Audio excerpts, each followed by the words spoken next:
This And conference will now be recorded.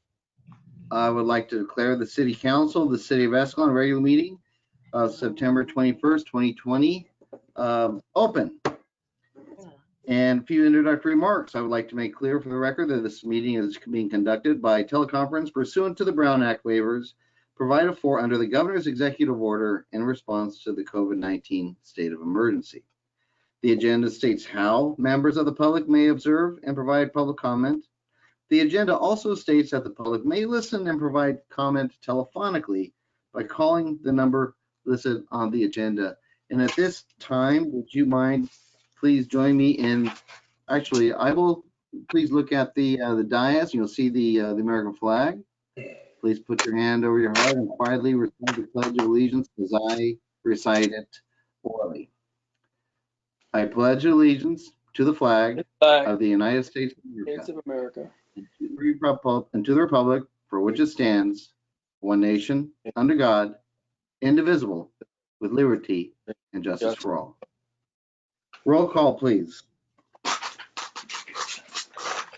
Councilmember Bellinger. Roll call. Here. Councilmember Merkin. Here. Councilmember Legero. Here.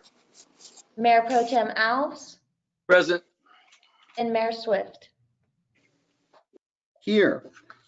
Let's see, we will go directly to our consent calendar. These items are considered routine in nature and are acted upon by a single action unless requested by an individual council member or member of the public for special consideration. For example, regarding item number 2, I will be abstaining from voting on check numbers 97337 and 74001.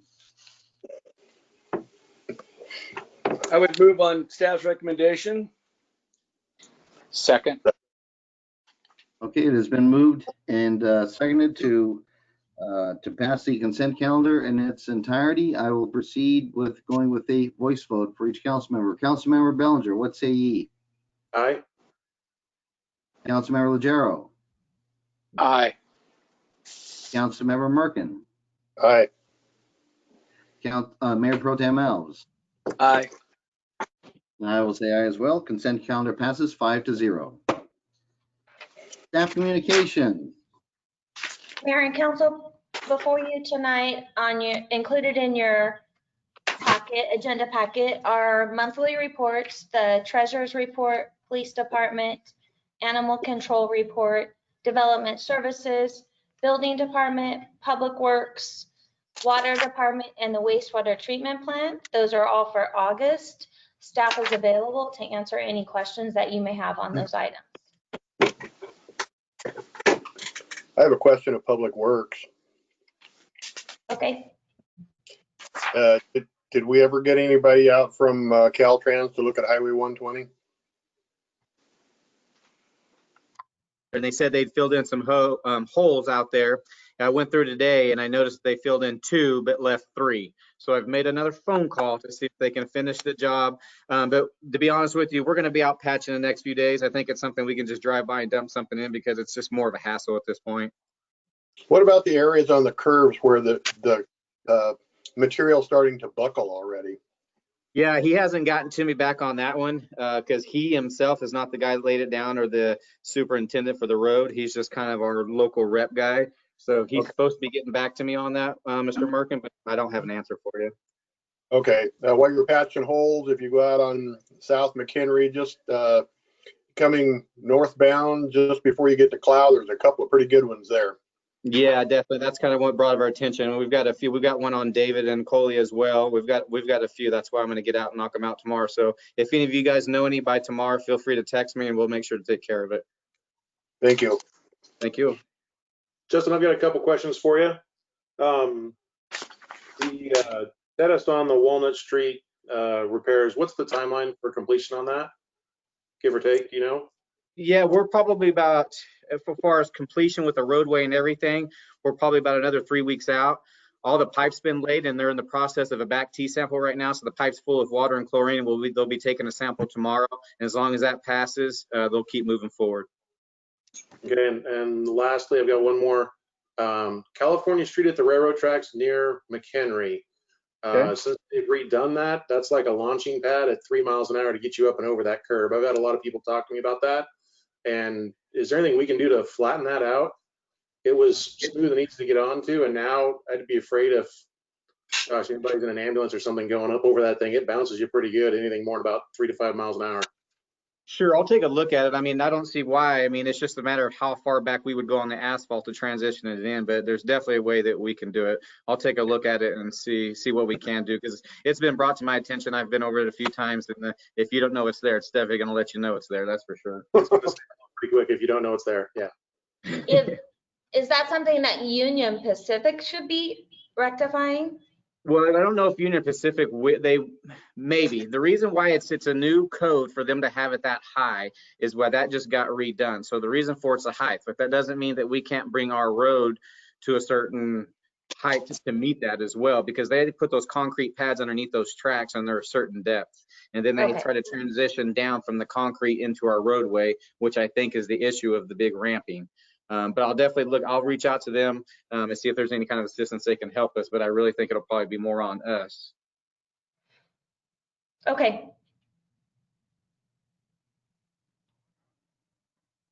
Okay.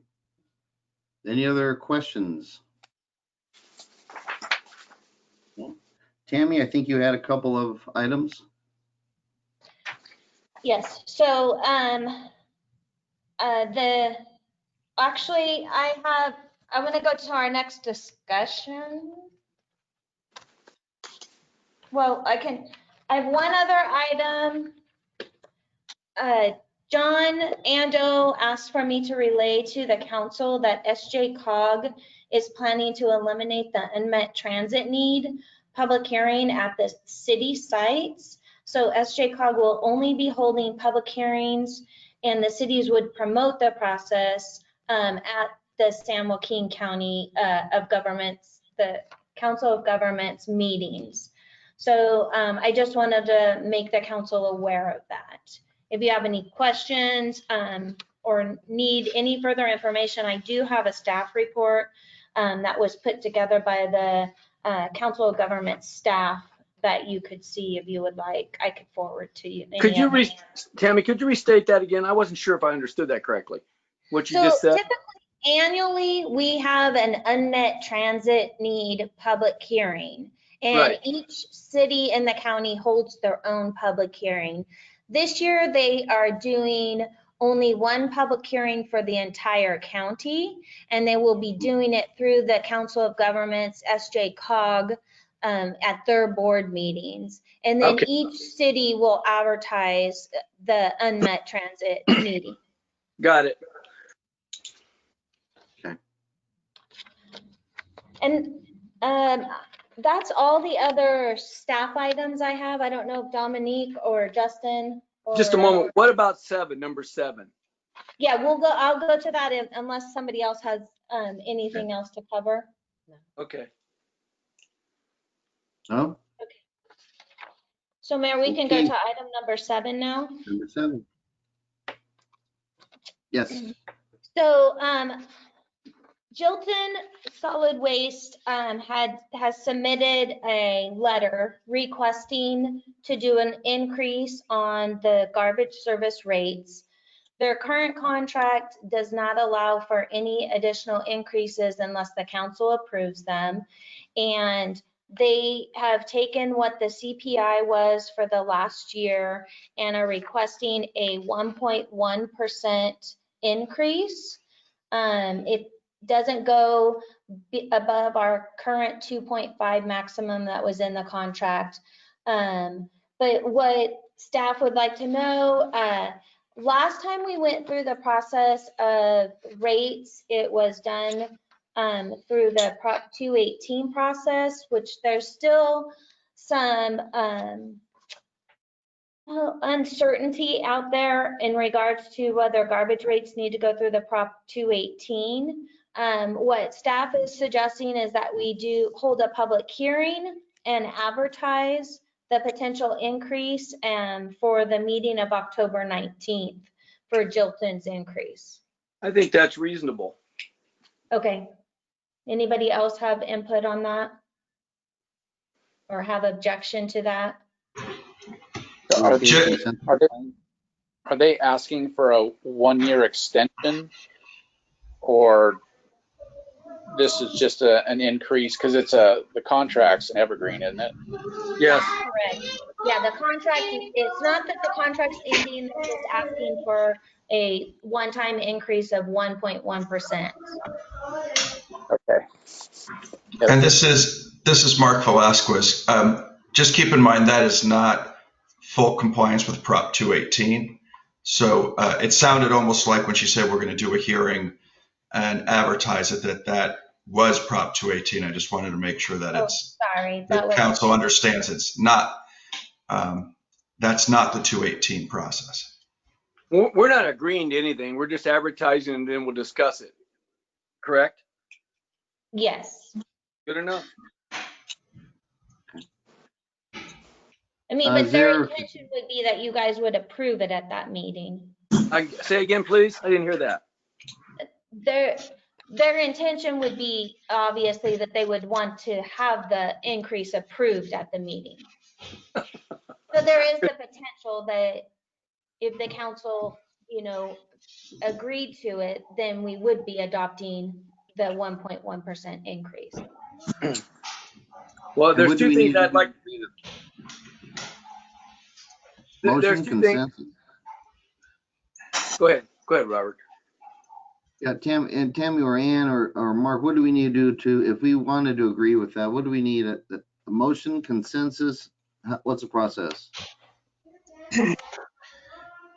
Yeah.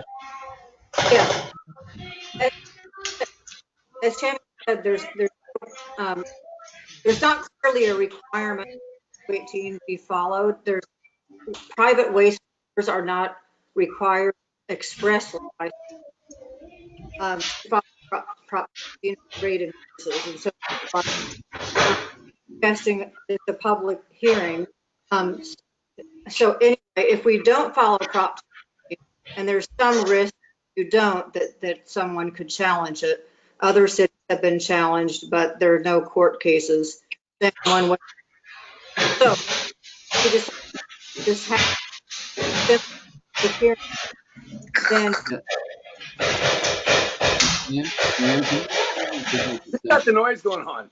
Yeah, really appreciate so many people here tonight. Great to see them. Could you all please mute your microphones, because we're hearing kiddos and somebody's getting dinner ready in the background. And what that does, that kind of sort of cuts into when somebody's speaking. So just if you don't mind, mute your microphone. Be really appreciated. Okay, yeah. Ann, what were you saying? Sorry. So yeah, so just a vote of just a minute action would be sufficient to approve the rate increase. Okay, but anyway, we need to have a vote. So we'll probably come back at another meeting if we all with consensus to go ahead and go that direction. Correct? Correct. This is Mark Velasquez again. I just wanted to indicate that although there's, like Ann has said, there's no information decisions on this. What we're talking about is somebody could challenge it. And if they challenged it, then we're either in litigation or in some type of settlement. So that's the risk of not following Prop 218, is if somebody challenges it, then we're actually potentially doing a lawsuit and being that first test case out there to say whether garbage fees are Prop 218 or not Prop 218. Or what a lot of cities have done, and this has come up, is they get sued and then they enter into some type of settlement agreement, which they're paying back. Well, let's not do that. Let's just do the 218 then. Yeah. Right. Well, that's the safest way to go. And if you do the Prop 218 process, you can approve up to 5 years of increases, like you did the first. It requires like a go out to every ratepayer 45 days in advance, and then people get to send in written protests, etc. It's just like the water and sewer rate increase. That's the process. Yeah. The other The other thing you could do is just have a public hearing, not go through the Prop 218 process, and then if somebody challenges it, you could just say, okay, well, we'll go through the Prop 218 process. Unless somebody challenges, several years later, but there's a statute of limitations, they could only go back 1 year. Yeah, there could be litigation, but they could only go back 1 year, and the damages would only be the difference between the rate that was approved and what the rate was before for 1 year. So it's somewhat of a limited risk in my opinion, but. Yeah. Let me ask each council member what they think at this point with our options. Councilmember Bellinger. So 1.1% increase with the number of ratepayers we have. What's the cumulative effect if we did get sued by every ratepayer in the city? What's our outside exposure on that? Roughly, you think? What's our sewer rate going to go from? What's the current bill and what's it going to go up at the 1.1%? That's minimal amounts. And Mark, any response? I don't know. I don't know what the rate. I don't know. I don't know how many rate. The city folks, the city's staff on that. But Right.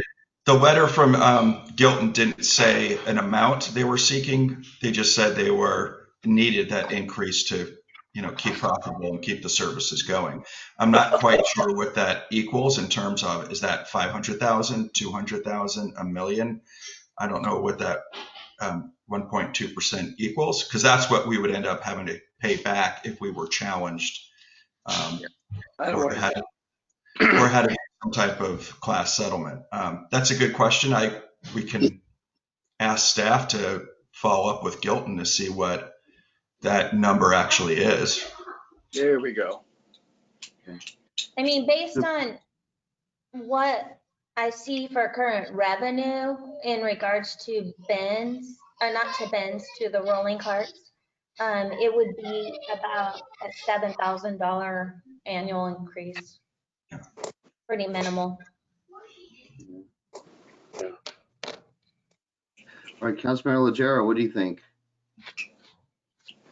If we do the 218, we're basically putting it out there. We're still limited to their request, right? The 1.1, 1.2, and they're having to justify that through the 218 process, correct? Yes. So we're not at risk of going to 218 and having it come back at a higher request or a higher amount, right? Oh, no, you have to put in your Prop 218 notice exactly what the proposed increase is. And that's what you would either deny or approve. Am I answering your question? Yeah, exactly. So there's no risk to doing the 218. Oh, no. And so it just seems like it's a safer approach to do the 218, even if it's a small amount we're talking about. I think the process is there. We should follow it, and people want to weigh in on it. They weigh in on it. And also, I looked under the agreement with them. They agree to pay all the Prop 218 costs Yeah, I just don't see a downside to doing the 218, and I think that's good. I would just like to make one correction. My number was wrong. It's closer to 14,000. So just FYI. And I would anticipate if we're going to go through the Prop 218, they're going to probably want to do 5 years of rates. Yeah. Then that way you wouldn't have to come back again and do the process every year. Right. That is the way that you proceeded originally, and that is that's a fail-safe way to proceed. Okay, Councilmember Merkin, what do you think? Let's go the 218 route. Okay, Mayor Pro Tem Alves. I agree with what Jeff had to say and Walt echoed, but I would say this much too. I think that Gilton, if I remember correctly, we have a contract with them that states that if they ask for an increase, we have the option to go out to bid. Sure, yes. You do. I would like to have the discussion on that either now or at another time and weigh it out. So, yeah, if we're gonna go out to bid, then that would, I mean, I'm not gonna go back to them to go through a Prop 218. Well, I think what we need to tell them that is we're considering that as an option and get a Is that response from them. Rate we have with them under the current contract?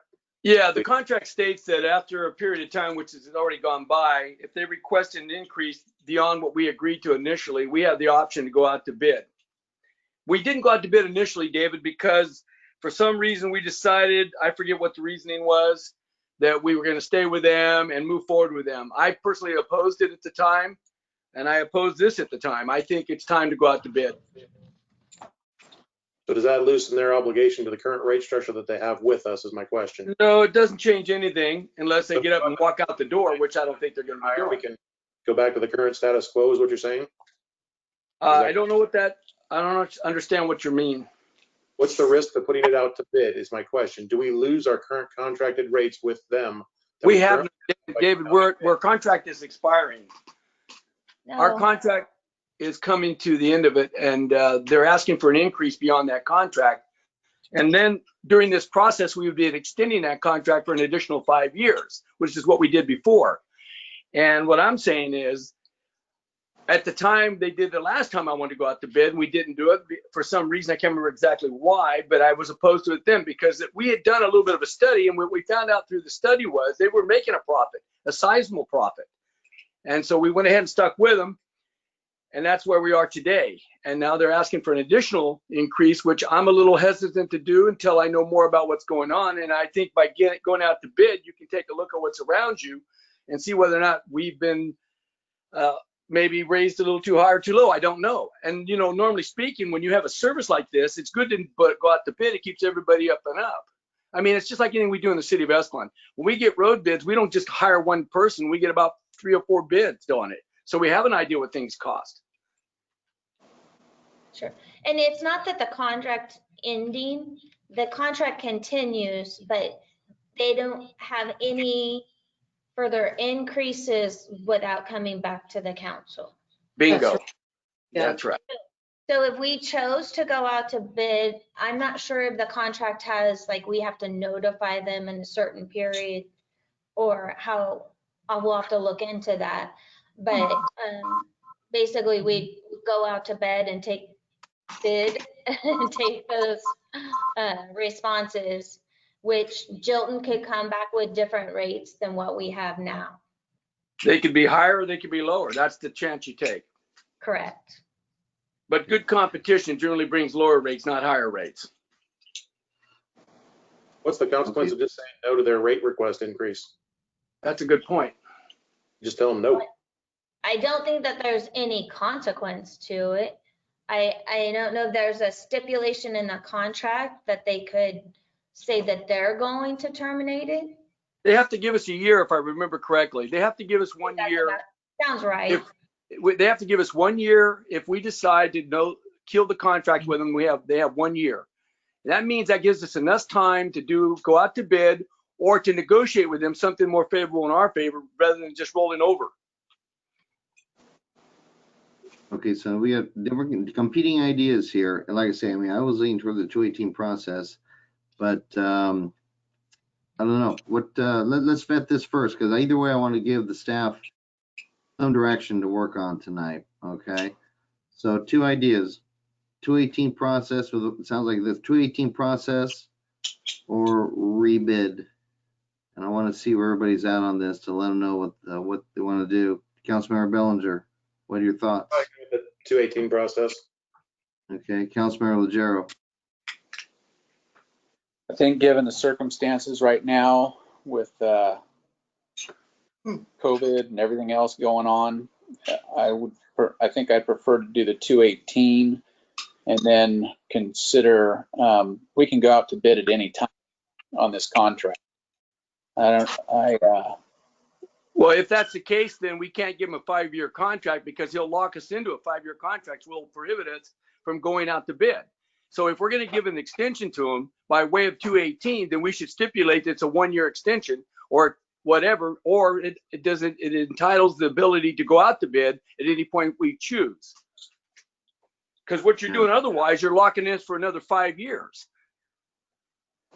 Well, when we redid the contract with them way back when, they hadn't gotten a raise for I think it was something like 20 years or It was close to 20. it was a while, Jeff, but we did the analysis and they weren't losing money. Yeah, well, and then we had to renegotiate because they came in and wanted basically I think it was a 40% raise. We ended up getting like a 17 over a period of time and an evergreen contract. Right, and it basically increased smaller increments over 5 years, and now they've had all the increases in that agreement. So now there are no more increases. The contract can continue as it is. Either party, I believe, can give a year notice to terminate it. We can go out to bid, or we can put it out for a 218 and see what they and see if they come back with a 1 year for the 1.1, 1.2, or if they want to go to 5 years and negotiate rates at that point. I think one of the problems that happened way back when was that they had already put their numbers on the table and they were exposed, and we didn't have any issues with the service they were providing. That's true. But you're right about the numbers being exposed, and it did put them at a disadvantage if it came to a bid. That's not the situation now. Right. That's why we have the option of trying to go 218 or going out to bid. And I don't see any reason to go out to bid right now. But if they had come back and they have higher numbers and they want to do something different with their contract and extend it and increase their rates significantly, then they should know that we are looking at going out to bid. That's something that we, have as an option right now. Well, then if we do the 218, are you assuming that if it comes back negative, then you'd be more in favor of going out to bid? Yeah, I think they've got an opportunity to, they've been a good partner with the city. I mean this council. If this council sees a negative feedback on these increases from Jilton, would this council be in favor then of going out to bid? I would be. Okay. Why we wouldn't? Yeah, I mean, the thing about it though, at some point you're gonna need to have somebody picking up your garbage, and so if people are gonna object to paying anybody what the going rate to pick up garbage, then we're gonna be in a bit of a quandary. I mean, nobody's gonna do it for free. Well, and I think that's why you go out to bid, Robert, so you can learn what a fair market value is, because you're assuming that's a fair market value when we don't know. Mm-hmm. Councilmember Merkin, where are you at? I'm for the 218. I'm hesitant to. We've always got along good with Jilton. Jilton's always done a good job, and we have a very simple system here. We don't have multiple cans. We don't have to sort our stuff. They come and pick up stuff at no cost. I mean, to me, their service is hard to beat, and I really don't know if you would ever get that kind of service from anybody else. And see, Mayor Pro Tem Alves, I think that you lean towards opening things up. I think to what's called a fair and competitive system. And the only way you're going to have that is by going out to bid and check the prices. Jilton has, in my opinion, done a decent job, but he's also asking for an increase, which I think is over the top, based on the past 5 years when we gave him 17%, on top of when his profit was pretty hefty then. So it may not seem like a lot, but it's going to continue. And if he wants a 5-year contract, what's that going to end up being like? I just think you got to keep people honest. I just think if we don't keep them honest that way, we're derelict in our duty. The fact that we go to 218 might give us a better indication how the town feels about it. We go to 218, we get a response. If it's a super negative, gives you a little more impetus to think about going out to bid. If they come back and say, whatever, then whatever. Yeah, well, I agree with that approach. For the 218 myself. Just see where we're at on this whole thing. Get the public's opinion on it. So you have to understand, we have Jilton on another contract as well. Besides garbage, we also have him as a street sweeper. Mm-hmm. So does this increase apply to that too, Tammy? No, this is strictly to the garbage. Okay. Okay. So are we in consensus at this point to at least enter into the 218 process with Jilton for that, for their, for their one, wasn't Tammy a 1.1% increase? Well, Correct. we need to know what that is financially, and we also Yeah. need to know whether or not going to 218 locks us in with them or not. Well, yeah, I definitely want to try to our best to lock it into just within that 1.1%. I know we're talking about a 5-year period. Does anybody mind if we ask staff to take a look at it, get some exact numbers like that, and then come back at the next meeting? Please. We got consensus for that? I would Yeah. like more information. It sounds like we're close to it, but a little more information will get us over the top. Is everybody in agreement upon that? Councilmember Bellinger? Yeah. Okay, Legero? Yes, sir. Okay, Councilmember Merkin? Yes, and Tammy, do we know what this 1.1% is per each individual Household. resident? I'm sorry, I don't. In Okay. addition to commercial costs too, how it affects our commercial as well as our residential. Okay. And if we've Yeah, lost and any perks, if we lost any perks or we gained any perks, because in the last round we dealt with them, we lost, I forget what it was. They used to have a dumpster they brought to town, which no longer exists, but they do a curb pickup, but we don't have the dumpster anymore. Yeah, Right. I think we stopped that dumpster before this contract, but yeah, we don't do that anymore because they do the bulky item pickup.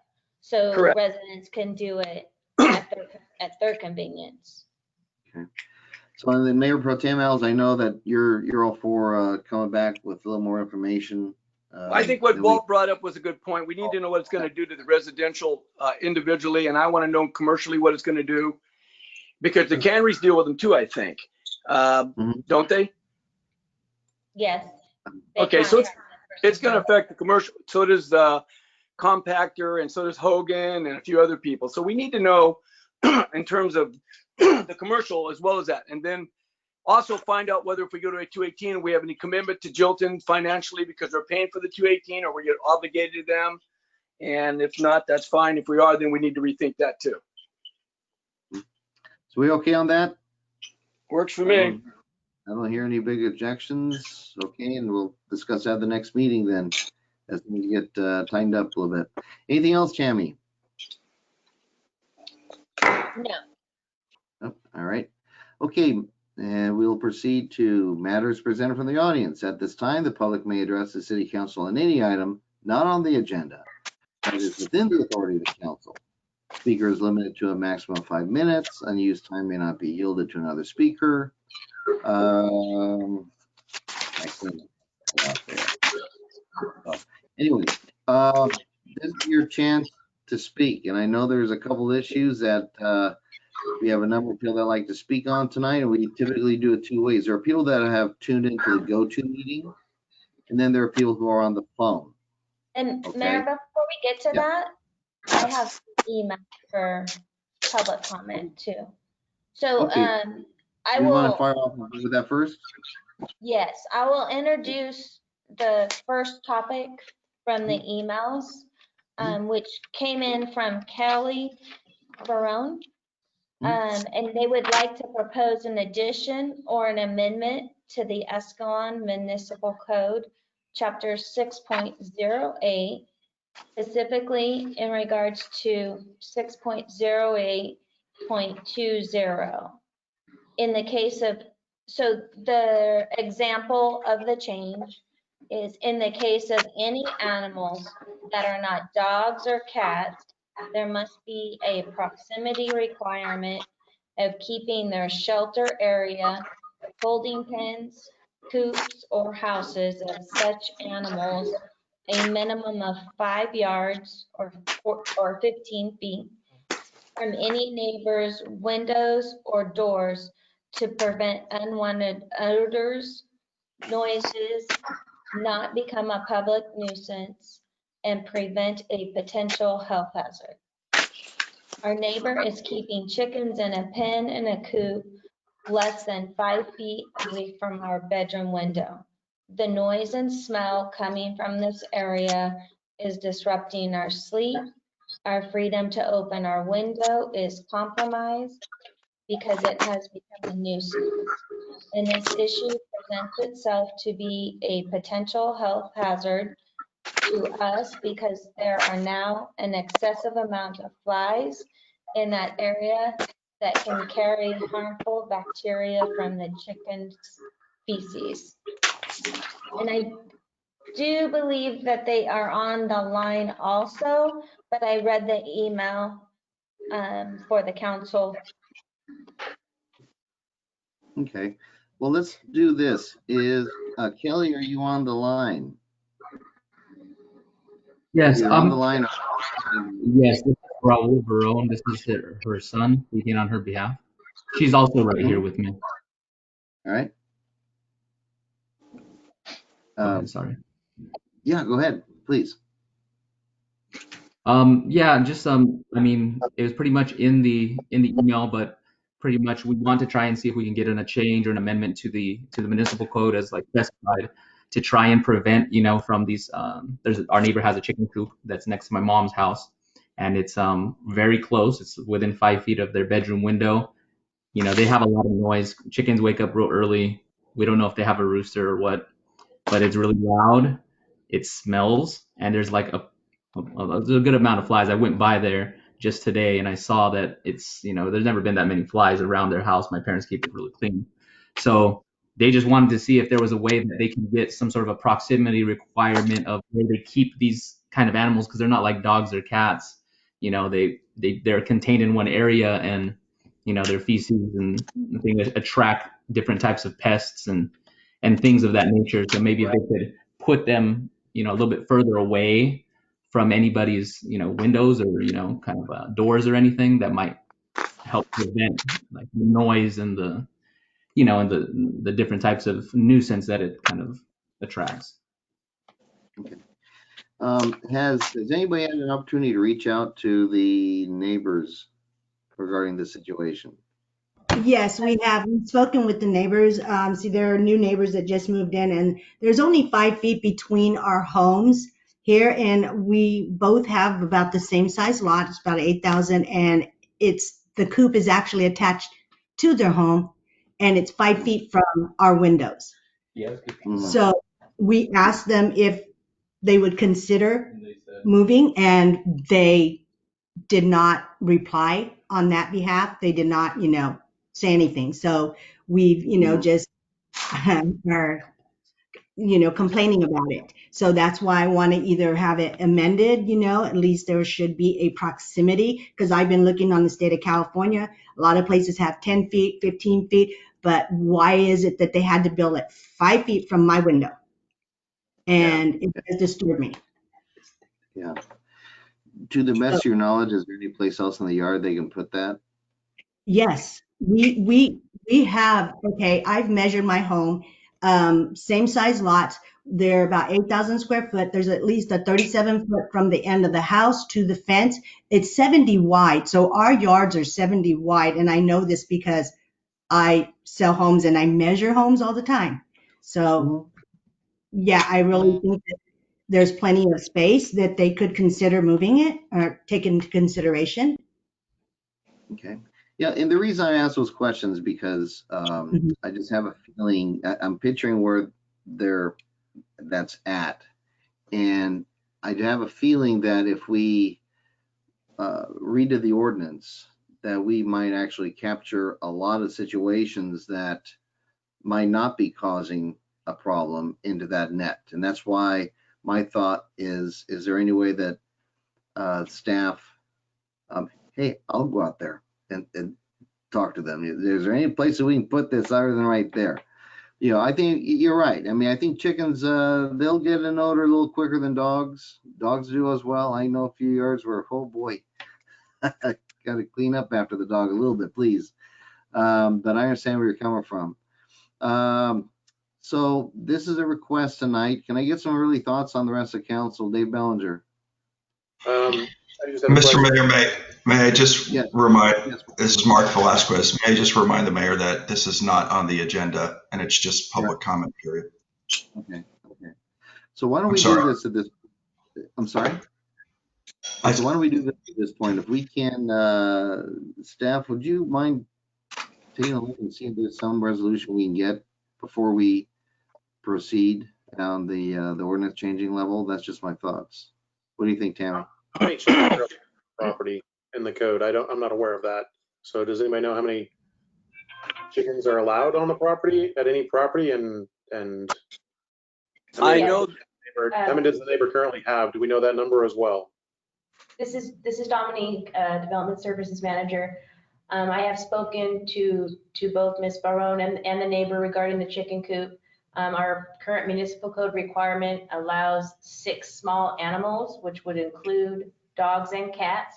So the neighbor currently has 2 dogs, so they are only allowed to have 4 chickens. At that time, they did have 6 chickens, and animal control did give them a 5-day period to remove 2 of the chickens. So they are down to the 4 chickens. Our municipal code does not regulate chicken coops specifically. We discussed with the neighbor on dropping the height. It does go from their dwelling to the fence line. They have included a gutter and have tried to, I guess, lessen the impact to the property, the neighboring property, but it does go above the fence line. So we have asked them to drop it below the fence line within the next 2 weeks or so that it would not be visible. And then we have warned them that if it was to become an issue regarding smell and those type of items, that it would fall under public nuisance, which is, enforceable through animal control for those type of things. In staff's viewing, we've had a difficult time because we know there are plenty of places in town that actually house their dogs and other animals on the side yard. And so where do you differentiate the chickens from the other animals that could be housed on the side? And so that was where we've come so far. But if you want us to see if we can move further with the neighbor on trying to resolve that, we can definitely follow up and see what we can do. I think it'd be in the neighbor's best interest, to be honest with you, if they can get something worked out on their side. I've seen other home chicken, operations in town, and I think that I've seen several in, let's say, a corner in a yard, little chicken pen, stuff like that, and they seem to work out fine. And that's my concern, is that if we dragnet them in, with an ordinance change like that, we might have more issues. Yeah, I think that'd be a good idea, Dominique, if we can look into that, and then please report back at the next meeting, see where we're at on that. Okay? I sure will. Okay, Dominique? Yes, I will do that. Robert, point I want to bring up. I talked to Dominique earlier this afternoon about the same issue, and I was concerned about roosters as well as everyone else. There are no roosters allowed in the chicken ordinance, just for your own information. So there's no cockle-doodle-doo. That is correct. No roosters allowed.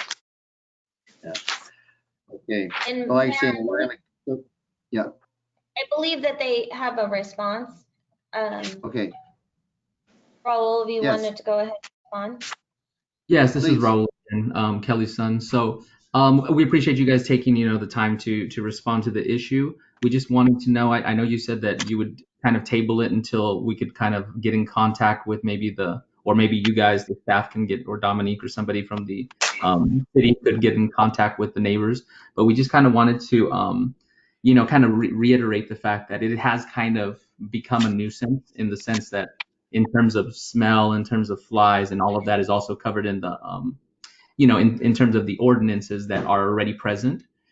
And I think, if you guys want to go the route without having to change the municipal code, I feel like, there has to be some, you guys have to have that conversation with them that maybe they can move it within their backyard, because we can see from their backyard directly from ours. They have a lot of room, just as much as we do. It's very big, and it's it just happens to be in that corner that's very close to my parents' bedroom window, and chickens wake up early. We don't know if they have a rooster or not. Sometimes, when chickens are little, you can't tell if they're a rooster or not unless you really know about them. We can't, but they are loud, and we just kind of wanted to reiterate the fact that maybe that the whole point of making the proposed amendment is just to ensure that they can move it away from a place that doesn't, cause potential, health hazard or anything like that. Both are different. Yeah. Well, and that's why, like I say, I want to be able to have staff reach out, but then circle back, at the next meeting to see what the response is. Because, if we can take care of the situation within the existing ordinances that we have, and we should be able to. And so that's why I'd like to see if we can go that route. So. Okay, we appreciate that. If there's a way that you guys can let us know, anything, that would be great. Okay. Thank you. Okay. All right. Thank you. Thank you. Okay. Let's see, Tammy, do you have anything else? Yes, so although subject matter, I have several emails from, so I will begin reading the emails. This one comes from Tiffany Russell. Dear City Council members, I initially was here to present a request for a blue line to be painted down Main Street in appreciation for all law enforcement. But now I'm disappointed, frustrated, shocked, and exhausted at our small town administration. I'd like to bring some statistics to your attention. They are statistics I realize you can easily find with a simple internet search, but I'd like to present them to you now as a law enforcement spouse. As a wife who sends her husband out the door every day, knowing his badge means little to nothing to those he may encounter throughout his day. Since January 1st, 2020, there have been 200 line of duty deaths, which is up from 147 in 2019. That's 33 more deaths than last year, and this year isn't even over yet. Law enforcement officers are under attack. A week and a half ago, 2 cops in Compton were ambushed and shot by a coward. A few nights ago, while you and I slept, the personal home of 2 police officers was shot up while they were upstairs with their newborn. My proposal to the city was to acknowledge all law enforcement for the sacrifices that they make every day and to display them to them they are not forgotten. In presenting my proposal to city officials, I was made aware of the safety issues of painting a blue line on Main Street and was told the project likely wouldn't be approved because of that. Although I understand the risk and issues explained to me, I have to wonder if the citizens of Escalon who support this matter will ever be heard and/or if the city has any intention of working with its public to come to an agreeable proposal. Did you take residents' opinion and safety issues into consideration when you approved and allowed the BLM protest here in town? I've been told countless times the protests were an extension of First Amendment rights. I understand this. However, peaceful or not, that was a risk your council approved and allowed in this city, a risk you were willing to take after the request was submitted, a risk you prepared for by requesting mutual aid from neighboring departments as a precaution, a risk that this far does not appear to be one you are willing to take to approve our request to show support for law enforcement in our community. My concerns were further solidified this weekend. This past Saturday, I thought it was a good idea to exercise my First Amendment right, putting thank you signs and balloons up on Main Street in honor of National Thank an Officer Day. The 3rd Saturday in September is a national observed honoring law enforcement. Without one complaint from a citizen, I was met with pushback and contact from EPD and the mayor advising, in quotes, these need to come down, end of quotes. Within an hour of them being up, the reason cited was that the balloons and signs were attached to city properties. I drive around Escalon daily and see signs posted on more poles than I can count. Signs for garage sales, faster internet, new homes, open houses, birthdays, weddings, etc., all placed on city property. Some have been up for years. I can't imagine that all of these have been permitted, yet they are still there. Why are those allowed to be up, but thank you signs for law enforcement is met with, quote, "You put me in a dilemma," unquote. If that isn't hypocrisy, then I don't know what it is. What is? If it wasn't until I pointed this out was I told the signs and balloons could stay until the end of the day. Will the city help me show support for law enforcement? This city isn't only home to Escalon PD officers, and the blue line isn't only to show support for Escalon PD. The city is home to multiple law enforcement officers that report to other agencies such as Sand County, San Joaquin County, Lathrop Police Services, Ceres PD, Modesto PD, Contra Costa County, Ripon PD, Manteca PD, CHP, Stockton PD, and Alameda County. Please explain what steps law enforcement supporters need to take in the city of Escalon to show support. What will it take for the city to approve our outward support of a group of people?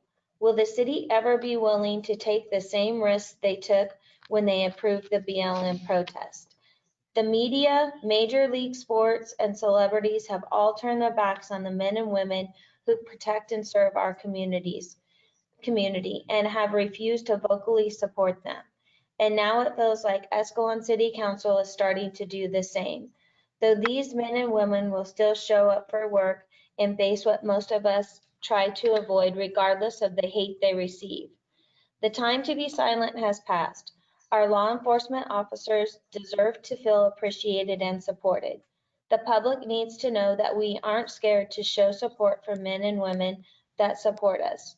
Recently, one of the council members in conversations with me said, quote, "The thin blue line is now political," end quote. There is nothing political about the men and women who are willing to sacrifice everything for our protection. The next email that I have is from Kristen Solario, and I apologize if I said the name incorrectly. Dear Mayor Swift, I have lived in Escalon for almost 12 years. I love our small space on the California map and had originally written with the hope you have open minds and hearts, even in this time of complete chaos in the world. I wrote with the hope of a united small town, a small city that is rooted in tradition and history, but also one that has seen great change and growth. I wrote with what I assumed was a mutual understanding that the change and growth affect all its residents, and that these residents, each of them, yearn for the support of their city government. Last week, I learned of an idea being presented to the city to paint a thin blue line down a small strip of Main Street in support of law enforcement. I was in immediate support of this idea and have worked alongside its organizer to gather additional supporters. As the week progressed, the idea easily gained the additional support throughout the community, and I understand you've received countless evidence of this support. This idea has one agenda: to encourage our local peacekeepers to lay down evidence on a small strip of road of Escalon of our community's support. It is to show Escalon PD officers, San Joaquin County Sheriff deputies, and any other law enforcement officer who may reside in or pass through our city that we appreciate them. The line is meant to be a small but impactful message that we are grateful for their efforts to serve and protect. As we spoke to residents, the idea was also met with some questions and concerns as it made its way through the community. That is not surprising, given the current temperature of today's social body. The minimal backlash, however, did not completely discard the idea. I gave the idea opportunity to evolve from a singular matter to perhaps a designated art space in town where anyone might have an idea or a group they wanted to show support, could submit proper requests for the city for approval. What a beautiful thing to host in our diverse town. What an encouraging testimony of Escalonians being able to come together. However, the initial hope I initially had and wrote with now feels futile. Not because citizens are in an uproar over the idea, not because an opposing group has come toe-to-toe with the proposal. It's come to my attention that the original idea full of heart, well intended, has been met with a quote, "Be silent, be still," an end quote, response from the city. It is my understanding that the city has responded with fear, and I would be remiss if I didn't say how utterly disappointing this is. No one supportive of the idea to support law enforcement wants to advertise for trouble. Not for our city, its businesses who are working hard to survive these times, or its residents. But never, not once, did we think the very city, and specifically those voted to run it, would be too cowardly to work with a group of residents to support law enforcement who protect it. It is unfathomable to know the idea has been discounted by our sitting police chief, the head of the very department we are wanting to support. Further, I can't help but see the irony in the seemingly easy and quick approval of permits in our city for recent protest. The proposal for the blue line on Main or its evolved art space proposal are not in response to the protest. If equality and freedom of speech are virtues, we speak in our city, why is a request to show support to those who protect such a city met with such discriminatory resistance? In closing, I can only say how deeply saddened I am by the city's current position on this matter. I am hopeful the tax-paying voting residents who support the matter will be heard and the proposal will be given fair consideration, because ultimately I am hopeful that our city can encourage positive relationships with other people. Mayor Swift? Yeah. I'd like to say something. Yeah, go ahead. To begin with, it is a dilemma and it's tough. But my approach to this would be that every homeowner in this town, if they want to show the support for this police department or any police department, has the freedom to do that on their personal property. And I would support any activities that would help gather funds for little flags for the support, the blue flag, whatever they want to do. As well as businesses in town who wanted to post it in their own businesses, I have no problem with it. I'm just not willing or don't feel comfortable with the idea of putting the line in the middle of the road. And I mean no disrespect to anybody in the law enforcement environment. They have my support 150%. But I think there's a better way to send this message. And I think what I just said would be one suggestion. Mr. Mayor, this is Deputy City Attorney Mark Velasquez again. I have to remind you that this is not a discussion item.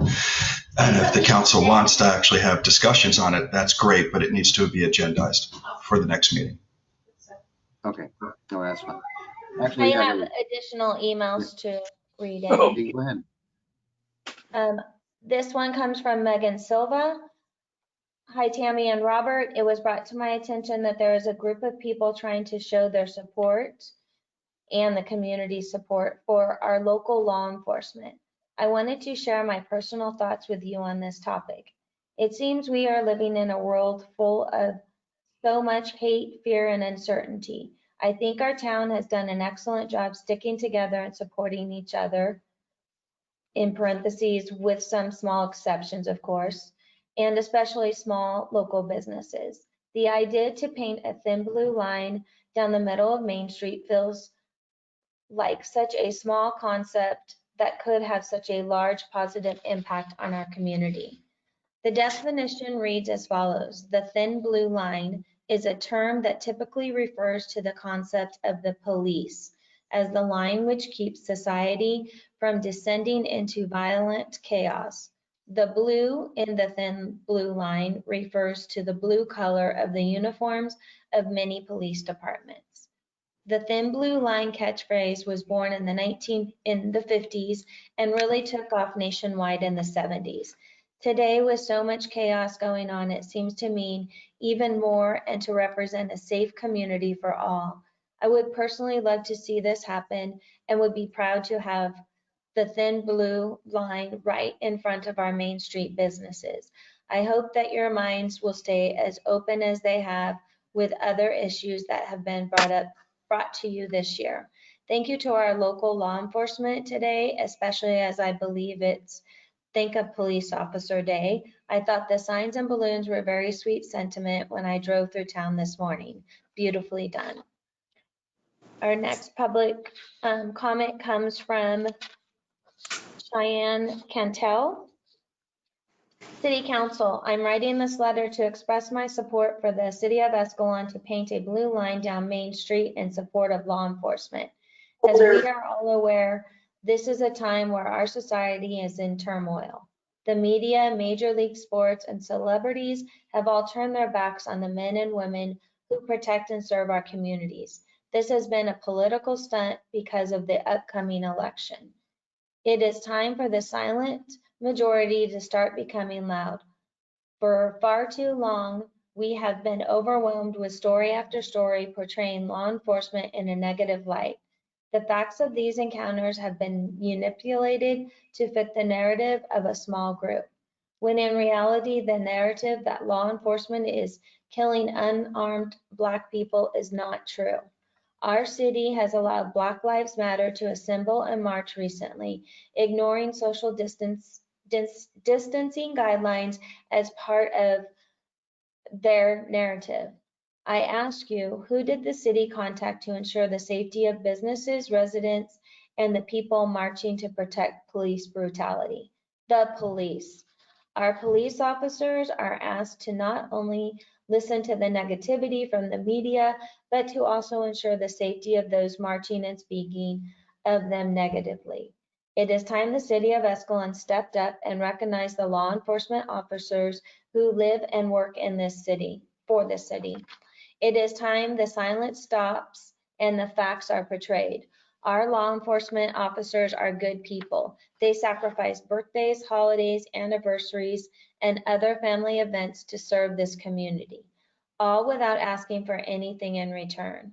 We cannot use the excuse that the violence or serious crimes do not happen in Escalon. Do I need to remind you of the officer who was shot in Escalon protecting a business from being the victim of a burglary? We are fortunate to live in a nice community that does not see the amount of crime as the other large cities, but it does happen here. Recently, 2 officers were shot in Compton, California, while sitting in their patrol cars. This attack was unprovoked and premeditated. This shows you how disgusting our society has become. Did this story appear in the media for more than a day? I do not believe it did. And if the attack was not enough, large groups assembled outside the hospital chanting and wishing for the death of these officers. This is disgusting. The time of being silent is gone. It's time to voice our support for law enforcement officers everywhere. The city has already allowed an event for Black Lives Matter. It is time the city shows support for the men and women in law enforcement without being concerned about who they may offend. It is time we stand up for the men and women of law enforcement. Could you imagine what it would be like if law enforcement protested every time a police officer was shot or killed? So I ask you to stand up and give these people the support they need now more than ever. A simple gesture, such as blue line being painted down Main Street, would go a long way to show that the city of Escalon appreciates and supports the men and women who protect us. The next letter comes from Tracy Miller, to whom it may concern. As an 18-year resident and small business owner in Escalon, I'm writing in support of the campaign to paint a thin blue line down Main Street to honor our law enforcement officers. Small towns like ours have loud voices and in turn can make big impacts on our neighboring communities. We have a responsibility to support those who protect us and keep our town and families safe. I believe that this would be just a small token of our appreciation and part of a bigger movement that needs to take place. I'm willing to help in whatever way I can, as is my family and our staff, to make this happen. Next one is from Shannon Montgomery. To the to Escalon City Manager, City Council members, and Mayor. My name is Shannon Montgomery, and I'm writing in support of a proposed project and council agenda item. I heard about this project from Tiffany Russell, and it involves painting a blue line down Main Street in support of law enforcement here in Escalon and in general. It is no surprise that 2020 has brought many changes, hardships, burdens upon citizens of Escalon and everywhere. The campaign to defund police departments across the nation and acts of hatred and violence against police officers has seemingly exploded, and the once respected profession is now seen as an opportunity for attack. Having participated in many Escalon community initiatives, I know that Escalon is a community that very strongly appreciates our local police department. I personally have had numerous positive interactions and relationships with local PD, having worked for Escalon Starbucks from 2013 till 2017, as well as co-coordinating the Miss Escalon and Little Mr. and Miss Escalon pageants. My experiences, and I would argue most of the Escalon community experiences with our local law enforcement, have been overwhelmingly appreciative and positive. Having a tiny part of our town symbolize and support this thin blue line would mean so much to dozens of law enforcement families that live in Escalon, as well as serve as a sign to all who come to our special community that Escalon is proud of our law enforcement officers. I'm so proud of our collective community response during the Black Lives Matter protest and feel that this community of law enforcement officers and their families deserve equal representation, support from our community. I'm asking that you please approve the proposed agenda item and consider it a positive message for our community. The next one is from Sarah Calgano, and I apologize, Sarah and Nolan. My name is Sarah. I have been a City of Escalon resident for 31 years. My husband's family has been here for over 75 years. We support all law enforcement and wish to show our support for them with the Blue Line Down Main Street project. This will help strengthen our community. Thank you for your time. From Pastor Arnie and Dana Corbin with Escalon Trinity Church. We are writing this email to show support for a blue stripe being added to the middle of Main Street to show support to our police officers. We know we do not live in Escalon, but still feel a deep connection with the community that we serve in as pastors. In this time of unrest against our law enforcement, we feel this small gesture would go a long way in showing those who live in our community and also those who pass through, that we stand together with our police officers. Thank you. Thanks for taking the time to read this. From Jeremy and Christina Brown. Hello, my name is Christina Brown, and my husband Jeremy and I have been a lifelong resident of Escalon. We are writing you today to support our law enforcement along with all of our fellow law enforcements. We are supporting the project for the Blue Line Down Main Street. We would love for our little town of Escalon to show strong support for all police officers. We are not only support our local law police officers, but also care for all police officers, as our family carries many law enforcement. Let's make our little town stand out. Let's not care what others think and carry the strong support of men and women in blue. From Paige K. Dear council members, my name is Paige K. I am a proud Escalon resident. I'm writing to show my support for painting a blue line on Main Street. The blue line will show appreciation for the sacrifices made by both our local and Escalon residents and law enforcement. These men and women put their lives on the line every day to protect us, and I feel it's important to remind them that they are supported.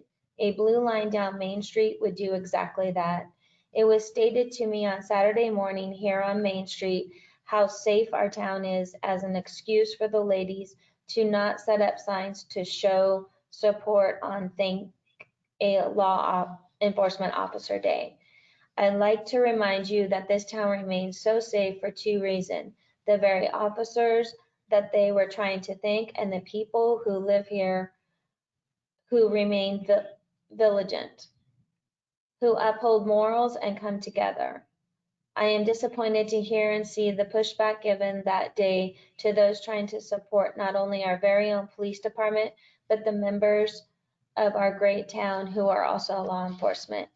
Please let our residents come together to do what it does best, be a community that supports community, all of it. I urge you to pass this. From Isla Medina, I'm writing this letter in support of having a blue strip painted down Main Street in Escalon and supporting our law enforcement. I have been a member of this community my entire life, and now I am raising my children in this great community. One of the many reasons I love this small town is the way we all support one another and how in time of need the community members are always willing to rally together. With all the hate and divide we have in the world, this is so important to show that we as a community will always rally and support our law enforcement, not only for our community members, but for those passing through to see where we stand as one. Our law enforcement officials being a critical part of ensuring a civil society, and they risk their lives every day to service others and the communities that they so love. I appreciate you taking the time to read my letter, and I hope that you will consider. I believe this will bring our community closer. From Kate and Everett Powell. I heard that there is some people trying to organize a blue line down the middle of the road to show support for police officers. I think this is such a simple way to honor the police and show support for all they do. I think it is amazing that they will fund the whole project. Such crazy times we are currently living in, and I believe the more grace and gratitude we can show towards each other, the better we will be. Thank you for your consideration. From Megan Webb. Dear Escalon City Council members, my name is Megan Webb, and I grew up in Escalon K through 12 in Escalon schools, and I own a home in Escalon. I'm writing to show my support for painting a blue line on Main Street. I believe that painting a blue line down Main Street will be a great showing of support to our Escalon Police Department and other law enforcement officers that reside in our town. This act will show appreciation to the sacrifices made by EPD and local law enforcement residents. These men and women put their lives on the line every day to protect us, and I feel it is important to remind them that they are supported. A blue line down Main Street would do exactly that. Furthermore, I do not believe that painting this line would cause any harm to businesses, the city or residents. Our local law enforcement needs and deserves our support now more than ever. It is time for Escalon to rise up and let our LEOs know just how much we appreciate them. I urge you to pass this. So I have about 19 other emails that have pretty much the same content. Dear City Council members, I'm a proud Escalon resident. I'm writing to show my support for painting a blue line on Main Street. The blue line will show appreciation for the sacrifices made by both our local and Escalon residents in law enforcement. These men and women put their lives on the line every day to protect us, and I feel it's important to remind them that they are supported. A blue line down Main Street would do exactly that. Furthermore, painting this line would cause no harm to businesses, the city, or residents. I urge you to pass this. And I received that from Terry Lopez, Tiana Lombardi, Christy Brown, Angela Bonds, Kimberly Sawyer, Katie Bartelink, Amanda Finley, Brittany Baker, Megan Instrand, Andrew Baker, Michelle Lill, Ronnie Van Dyke, Patricia and Stanley Bonds, Kelly Homan, Carlene Van Vliet, Pam Kist, Geddes, and Claire Brunley, and Renee Snow. And that's all of my email public comments. Okay. I think there's also some comments on this issue on the go-to meeting and possibly on the phone as well. Can we start with Renee? Hey, Robert, I'm here. Hey. Hi. Congratulations on the new grandbaby. Oh, hey, thanks a lot. Thank you. Can you hear me, Robert? I can hear you just fine. We can hear you. Yeah, what you got? Okay. So, hi, everybody. My name is Renee Snow, and I live here in Escalon, and I'm the proud owners of Tacos de Nieve. 3 years ago, I helped out at Escalon Outlaws Homecoming. With the help of some friends and a local detective, we came up with the theme of Back the Blue. I reached out to different agencies of law enforcement in the surrounding areas.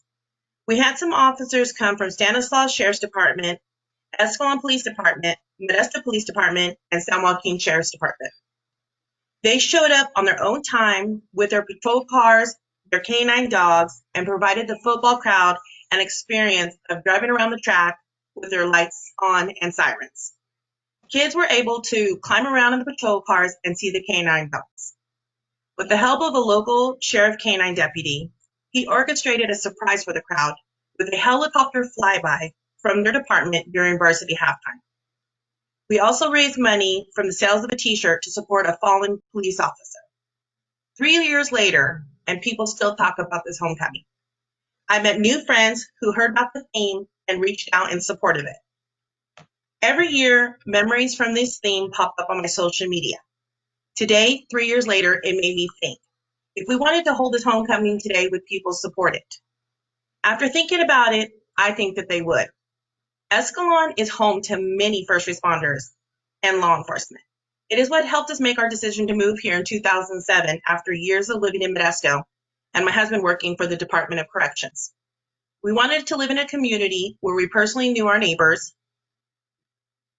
where we knew our children's playmates' parents, and where we felt safe that our sons could ride their bikes after dark to go get ice cream or to one of their friends' house. The safety that we feel in this town is a huge part of Escalon Police Department and our community being a law enforcement community. Even as a wife of a law enforcement officer, I've stepped in several times when I've seen something is wrong. This is what it means to live in Escalon. I travel all over the Central Valley for my business, and when people see that I live in Escalon, they all make the same comment. That's a great town to live in. I heard that the city attorney told Cami Alcantor that the blue line is now being seen as a political statement. So what's next for our town? I have a flag on my porch with a gray line in support of my correctional officer husband and family. Is there going to be a city ordinance asking me to remove it? September 19th was National Think of Police Officer Day. After a citizen took her time and money to decorate our streets, she was told to take them down because she did not have the right permits to hang them on city poles. She had to compromise and remove them before the sun came up the next day. Let's show our thanks as they drive through our beautiful town and paint a blue line down Main Street.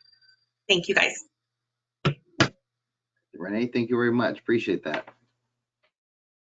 And let's see, I see a couple other speakers. Megan. Good evening. Can you hear me? Yes, I can. I just wanted to say a few words on behalf of the Thin Blue Line movement and painting a blue line on Main Street. I know my email was read, but I do have some additional thoughts to add to that, if I may. The intent of this movement is to honor our local law enforcement officers, whether it be the Escalon Police Department or other local law enforcement officers that reside in Escalon. In the times that we're living in, our law enforcement officers need our support and gratitude, and I think that this project will let them know just how much we appreciate them. While showing our support, we recognize the need to take our officers' opinions into account. As this project is for them, our local law enforcement officers, we need to hear their thoughts and opinions on this matter. If there are any alternative suggestions to show just how much our town values law enforcement officers, I think that we should let those ideas be known. It would also be great to be able to include all of our first responders in this effort if possible. But as I stated before, our local law enforcement officers need and deserve our support now more than ever. Whatever form of support comes from this, now is the time for Escalon to rise up and honor these local heroes. Thank you for your time. Thank you very much. Appreciate it. And Matt, are you there? Yes, I'm here. Huh? Can you hear me?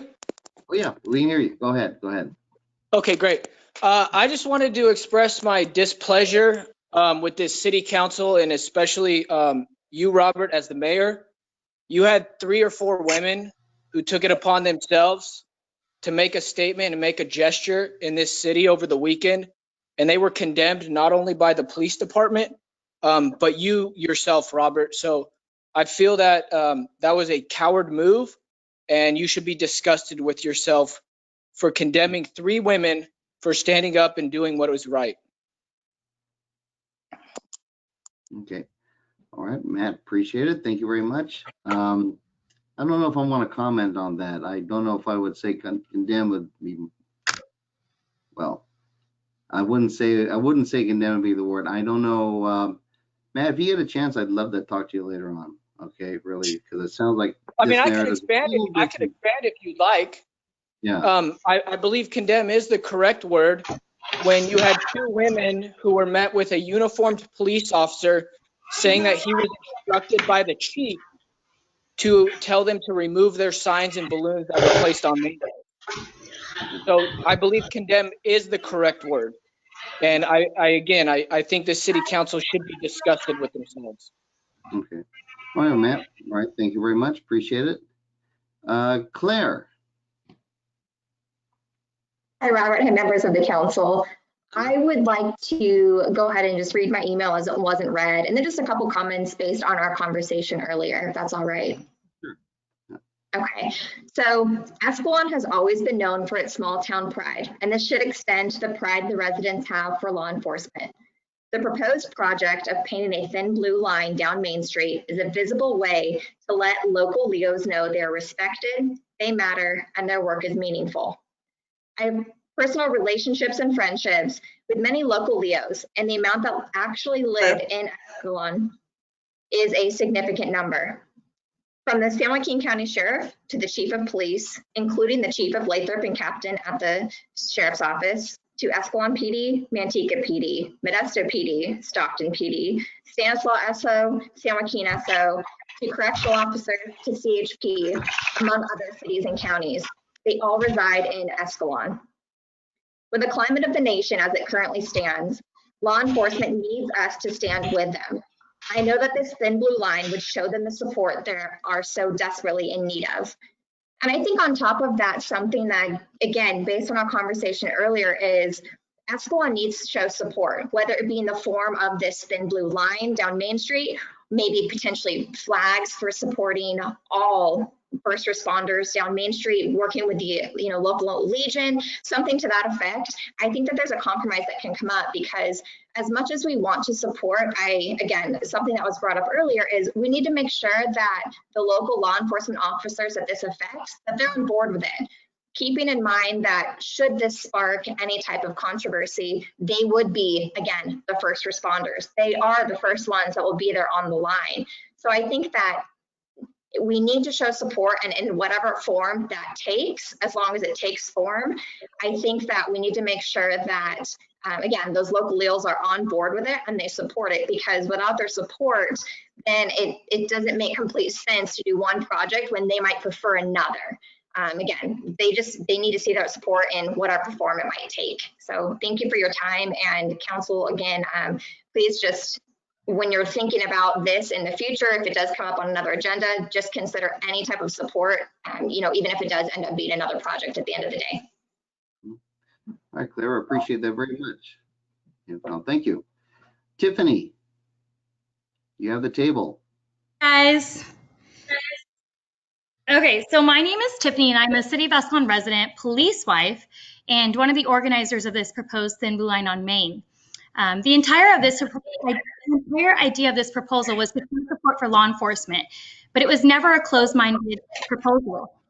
And I think the other organizers and supporters of the original proposal would be open to any sort of show of appreciation for law enforcement and or all first responders.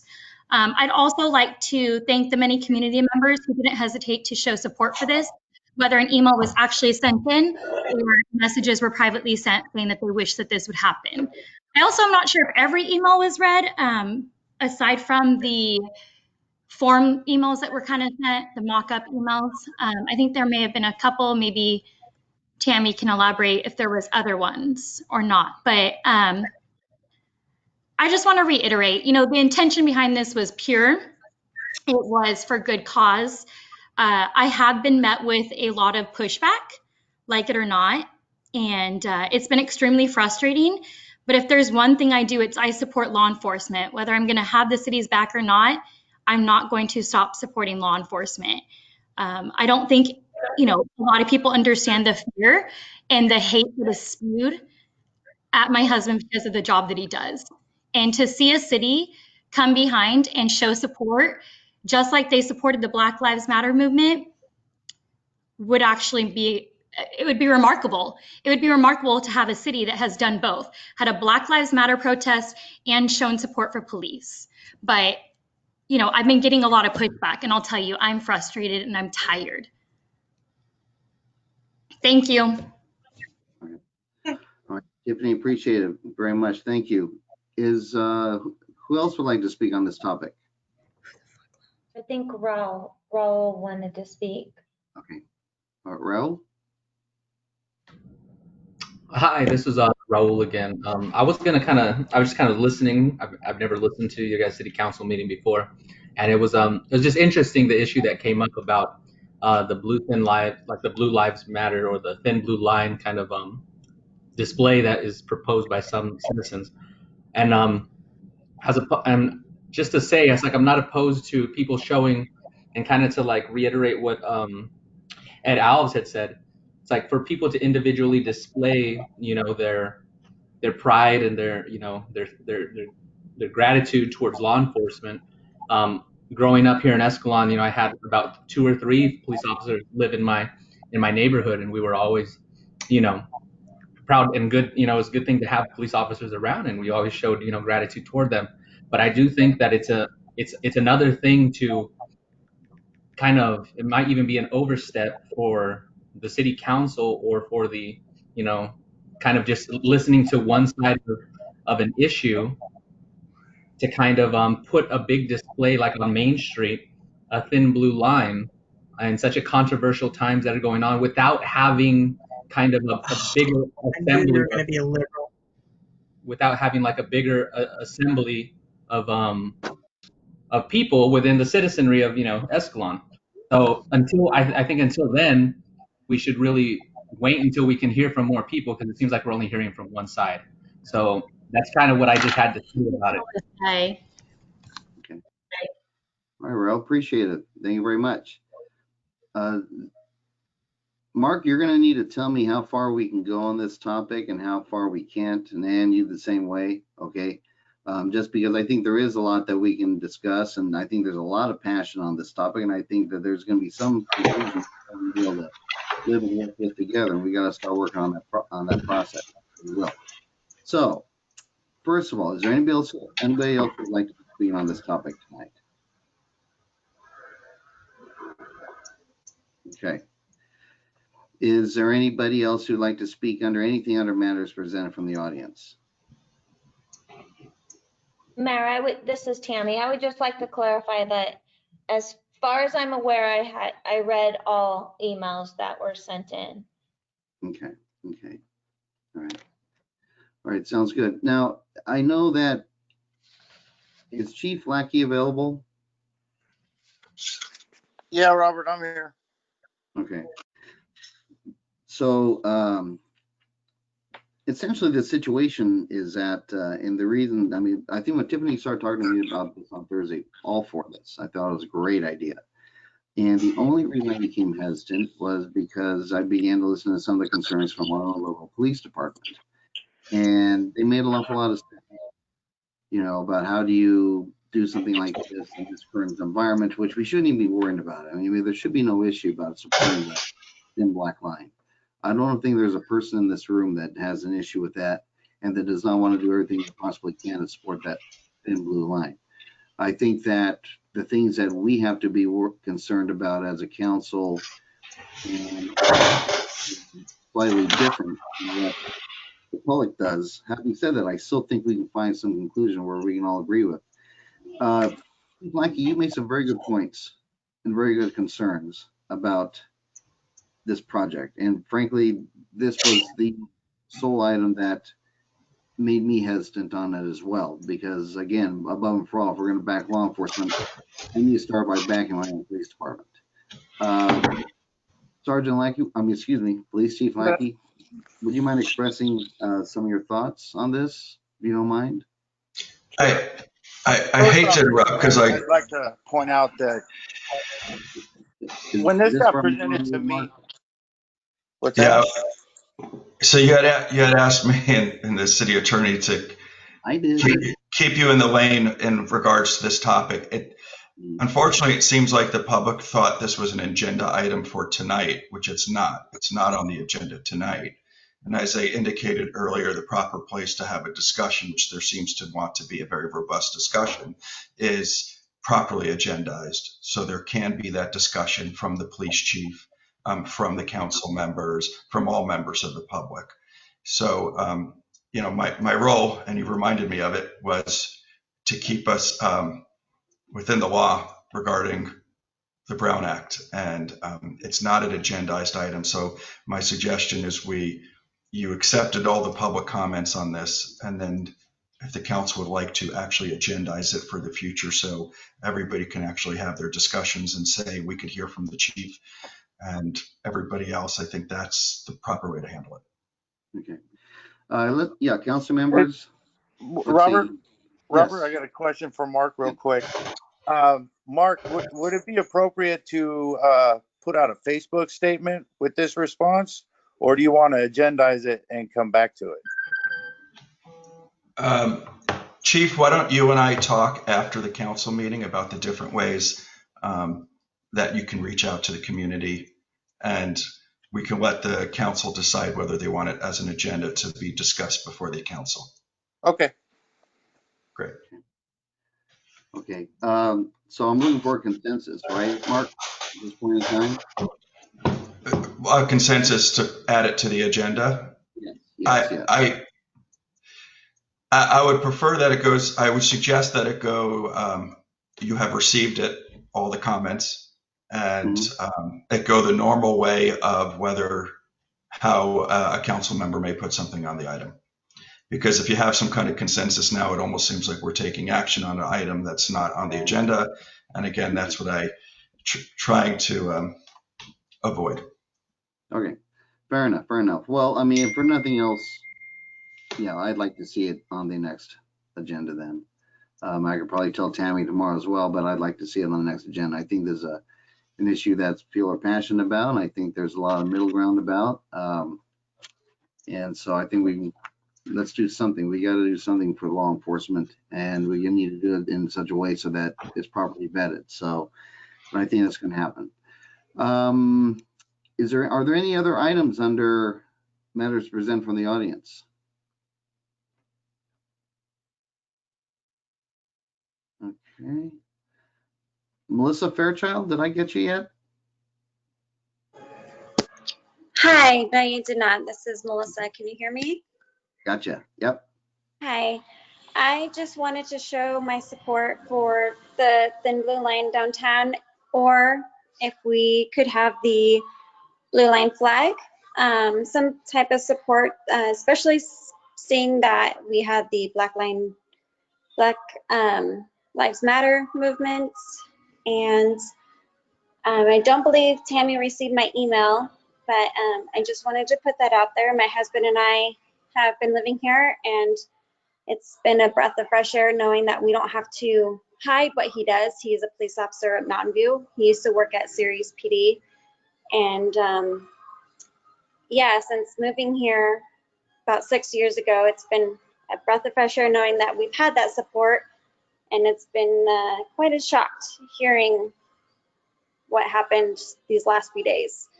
So I just wanted to put that out there. And hopefully this will be discussed further later. Okay. Well, Melissa, thank you very much, and it will be discussed later at, like I say, we want to get this agendized for this next meeting. I do want to discuss this more. Thank you. Okay, if there are no further matters presented for the audience, I'd like to proceed to the public hearing to consider the following. And let's see, Dominique, is this you? Dominique? Mayor, you do have one more comment of somebody who would like to. Sorry. And Matt. Yeah, sorry about that, Matt. Yes, thank you.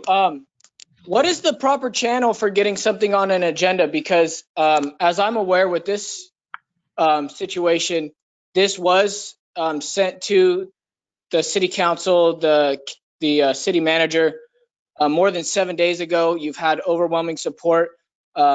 So actually, I kind of just want to say this doesn't surprise me, and I'd like to congratulate the city council on again avoiding this item. Okay, well, actually, I think that we just requested to put it on the next meeting's agenda. And so, like I say, it's worthy of discussion. I think we need to discuss this further. So it's going to be on the next meeting's agenda. Okay? Okay. Is there anybody else under matters presented from the audience? Okay. Seeing none, now let's proceed to public hearing to consider the following. Item number 8. And is this Dominique or Tammy? It is me. Thank you, Mayor.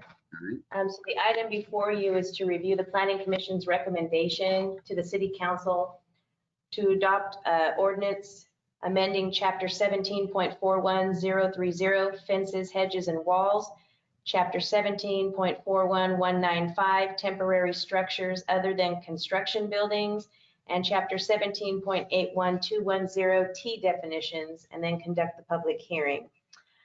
The Planning Commission met on September 15th and reviewed, staff presented draft red lines and reviewed them with the Planning Commission of proposed amendments to various chapters of the municipal code. The Planning Commission deliberated on each of the chapters amendments and agreed upon additional edits to what staff presented, and then approved their recommendations to be shared with the council. The staff report basically provides a summary as to how we got into each of those items. But I think it would be probably better to go straight to the red lines and review them line by line, and we can explain them there.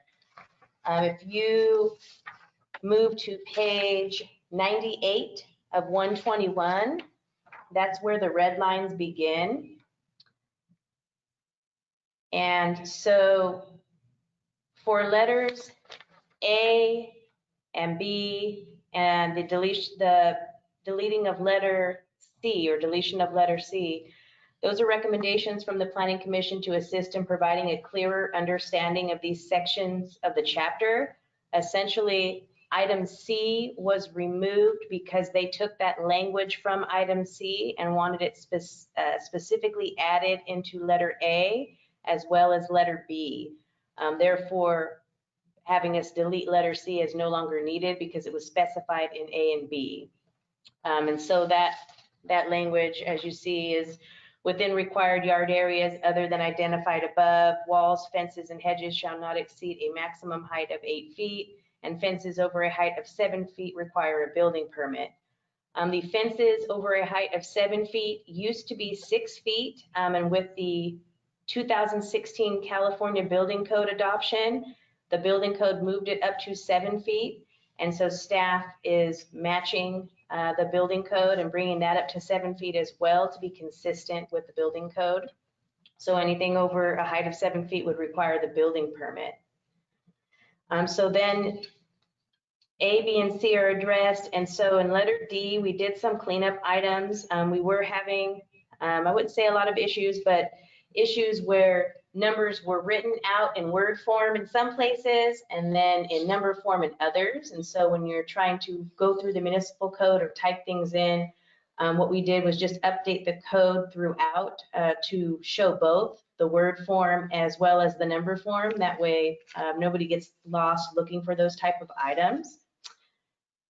So the next item that has additional edits to it is letter I, which is redlined to be letter H down at the bottom of page 98. So at the time of construction, on any lot or parcel, and we updated it to say in all zoning districts except for low density residential, a temporary fence with mesh screening material or a wall of not less than 5 feet high shall be installed to enclose the perimeter of the construction area. Temporary fencing is permitted only during active construction and is prohibited at any other time. This section, which we will further add a red line in there, subsection H, is expressly retroactive and shall apply to any temporary fencing existing at the time of its effective date. So originally in the municipal code, we've always had the language in there that stated temporary fencing is required when having an open construction site or when developing a property.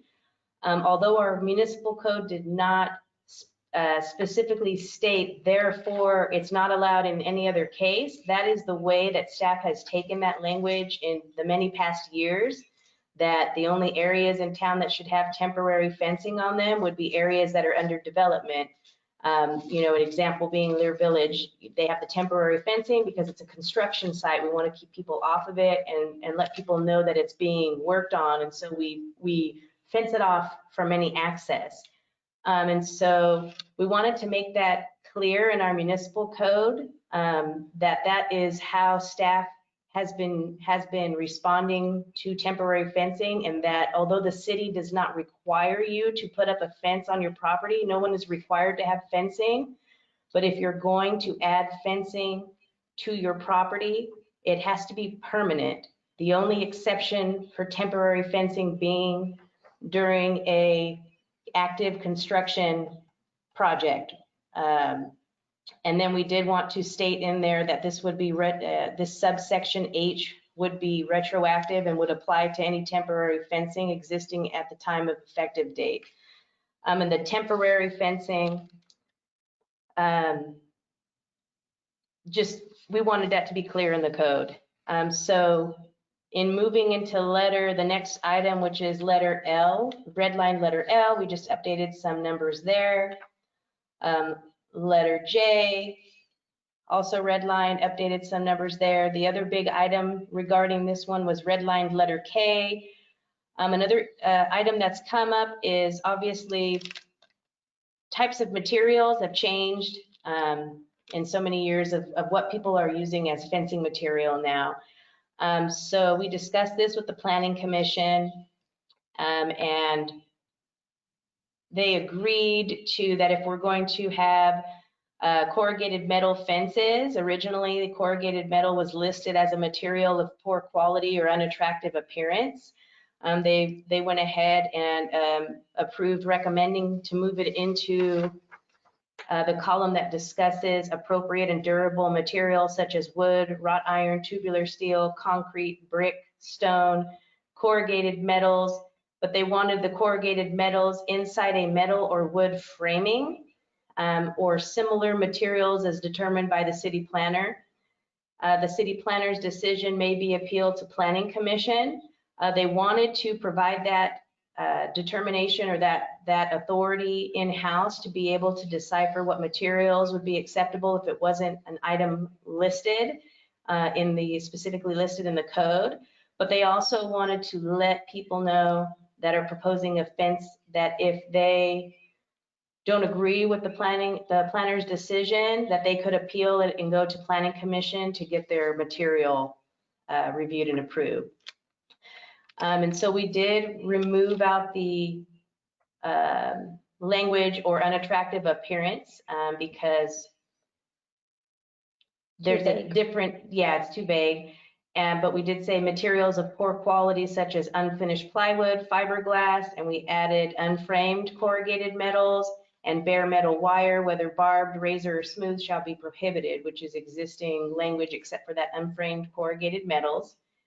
And then additional language that was added, they recommended adding this was with the exception of public facilities on city-owned property, the use of chain link fencing material is prohibited within the required front yard area and shall not be visible from the public right-of-way. So these are the items that were proposed by the Planning Commission. We had a pretty good discussion on all of those items. The staff report itself goes into a little bit more detail regarding how those items got there, but this is what was approved by the Planning Commission and their recommendation. And if anyone from the council had any questions or needed any clarifications, I'd like to review that one first. That way we don't get kind of lost, and then we can move into the temporary structures item, if that's okay with everyone. Yeah, are there any initial questions? We're gonna have a public hearing on this, but are there any initial questions beforehand? I would just ask, what would you say the major changes were in a nutshell? The major changes in a nutshell are to letters that are redlined H and K, which are specific to the temporary fencing, only being allowed during construction or during active construction of parcels, therefore prohibited at any other time, and then being expressly retroactive and applying to any temporary fencing at the time of this effective date, which would be 30 days from the next meeting. And then with letter K, which would be updating the materials that are considered appropriate or durable. And then further advising that chain link fencing material would be prohibited within the required front yard area and not visible from the public right of way. We've always prohibited from the front yard area, but it was added to not be visible from the public right of way. Those are the largest changes, or the biggest ones. Thank you. Okay. Any other initial questions? I just have a question regarding the chain link fences. If you drive around the older sections of town, there are several front yards that have chain link fences. And I have an acquaintance that lives over on Yosemite, and they have a chain link fence in their backyard. However, you have Bonds Court that is a public right of way, and that chain link fence is visible from that public right of way. This tells me that it's going to be prohibited. The only section is that has it expressly retroactive is for subsection H, related to temporary fencing. Regarding letter or item K, redlined K, and those other areas, what is existing in terms of chain link fencing in town would remain existing, and typically that is not brought up to code or required to be changed or updated to code unless they pull for certain types of projects, which are usually larger. If they're doing like a landscape remodel in their front yard, if they're going to rip out the fence and replace it, or if they're going to apply to the city for some larger project, that is when we would discuss with that applicant and advise them that if they move forward with the project, we would have them bring their fencing up to code, which would be removal of the chain link fencing, which can be replaced with other types of fencing. Just the chain link itself would need to be updated. Okay. Okay, Dominique, you said there's another section before we open up the public hearing? There is. I just want to make sure nobody has any other questions on that. Okay. Okay. All right, next section. So regarding section 17.41195, which is temporary structures other than construction buildings, the recommendations to this chapter include the addition of a second section specific to temporary structures such as prefabricated metal or steel structures or carports. The city recognizes that there are many of these structures throughout the town, and both the Planning Commission and Council have reviewed project applications requesting permission to install these types of structures. Staff has applied the past feedback and comments of both the Commission and the Council and incorporated them into the proposed edits that were then reviewed by the Planning Commission. And the recommendations proposed by the Commission included the following, which are also listed in the staff report. And these ones might be a little bit easier. So actually, on page 96 of 121, which is part of the staff report, a cloth or canvas front access covering is allowed if obtained directly from the structure manufacturer. Originally, staff had proposed no cloth, canvas, or tarp-like materials.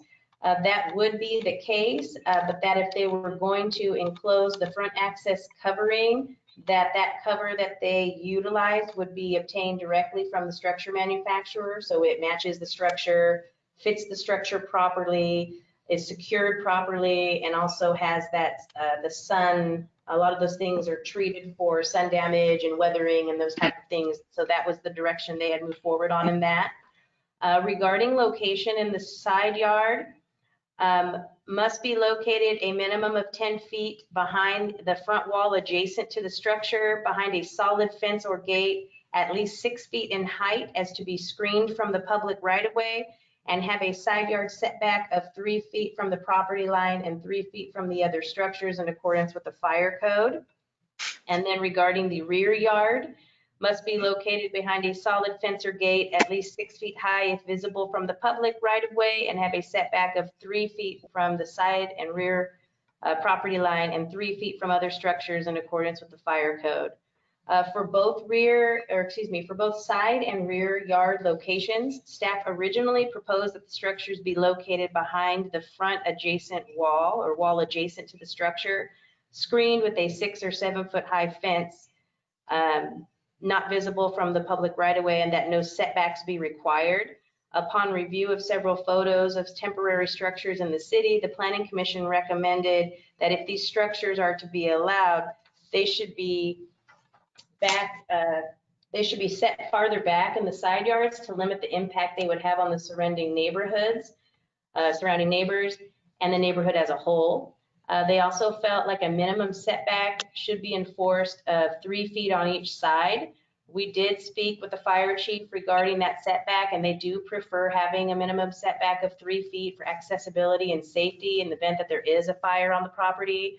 This also provides a clearance area for fire personnel to be able to access gate and electrical panels for shutoff purposes, as they have experienced issues where people are storing things on the side of their house, and when they go to shut off power, they cannot get to the box because everything's so tightly packed into the side of the house, so they're unable to turn things off. Regarding location in the front yard, the municipal code already prohibits any structures from being placed between the frontmost wall of the residence and the front property line, which is considered the front yard setback. The Planning Commission recommended all of staff's proposal, which reads that we would provide an exception. Dwellings that do not have a garage, adequate side yard space, and adequate backyard space to accommodate a driveway and accessory structure at the discretion of the city planner may construct a carport in the front yard area with a building permit under the following requirements. A, to maintain harmony with the surrounding neighborhood and produce an attractive structure. Structure shall be installed permanently, constructed and painted out of the same materials as the house to match the dwelling's architectural style and color scheme. And then letter G, all structures described in this section must be maintained in continuous like new condition so as not to affect the aesthetics of the neighborhood or become a nuisance. So in regards to the location in the front yard, this was originally discussed, I believe it was our meeting where we discussed the approval of the project on Genevieve. We did discuss that there are places in town or houses in town that are in the older parts of town that do not have garages at all, or on that zero lot line where their houses are built on the property line. So they have no side yard, they have no side yard access to get into their backyard. They have no space.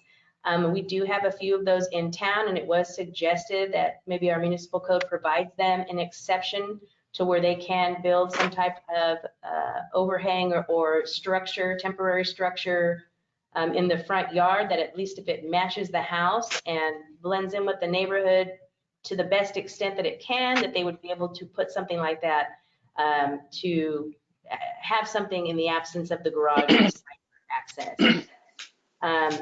Regarding those items, the next item is just really quick. It's regarding the definition of a temporary structure. We wanted to add the definition of temporary structure so it was clear. The Planning Commission recommends adding the height limit directly into the definition, as well as further clarifying that the temporary structures are for the parking and storage of vehicles, recreation vehicles, and vessels only. So the definition that was proposed was temporary structures means structures made of prefabricated metal or steel carports erected for the parking or storage of recreational vehicles or vessels constructed at a total maximum height of 15 feet as determined and approved by the city planner. We did speak with the local RV business in town, and they did confirm that the maximum legal height on recreational vehicles is 13 feet 6 inches. So we do believe that 15 feet maximum is appropriate, and shouldn't cause any issues with people wanting them taller if that's what they're storing under those structures. So if you have any other questions, what I wanted to do is I provided the red line as well as the clean version, because I know the red lines are kind of exhausting, and maybe it's easier to read the clean and then compare. But if anybody has any other items or questions regarding those amendments, I can go ahead and answer those for you. Anybody have any initial questions before I open up to the public hearing? No? What do we have, over 150 probably that are currently out in the town at the current moment that may or may not be in compliance with this new regulation? What's the impact with all of those? So that would be something that we could talk about as you currently, when it comes in terms of code enforcement, we're typically not dealing with those type of items unless they are submitted on a complaint basis. So unless somebody had turned it into us is when we would move forward with them. Unless the council wants us to go out and look for them, what we would prefer doing is putting out informational updates in the newsletter, on the Facebook page, on the website, and maybe delay when the amendments actually go into effect, either till the beginning of the year, or we have them in effect and we're just educating people, advising them of the changes, giving them that information so that they can better prep for those. A lot of them that are in town, and we do have ones that are metal structures. We have a lot of them in town that are that piping material, that have tarps all over them. I mean, those are relatively easy that we could contact those people, give them 30 or 60 days to, update it accordingly. We're willing to work with however the council would like us to deal with existing. So this would apply to new. So basically, if it came to our attention that the structure that they had in their yard did not have a permit, we would reach out to them, advising them that it would need to get a permit, and that's when we would review to them what the regulations are. And at that point, they would try to conform to those regulations by either relocating it wherever it's located in the yard, or take it down.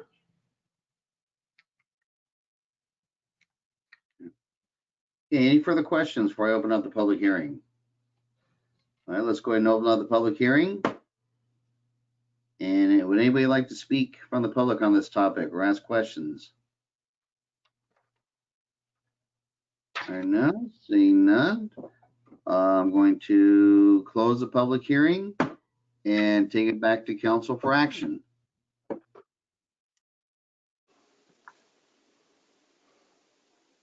Not everybody at once.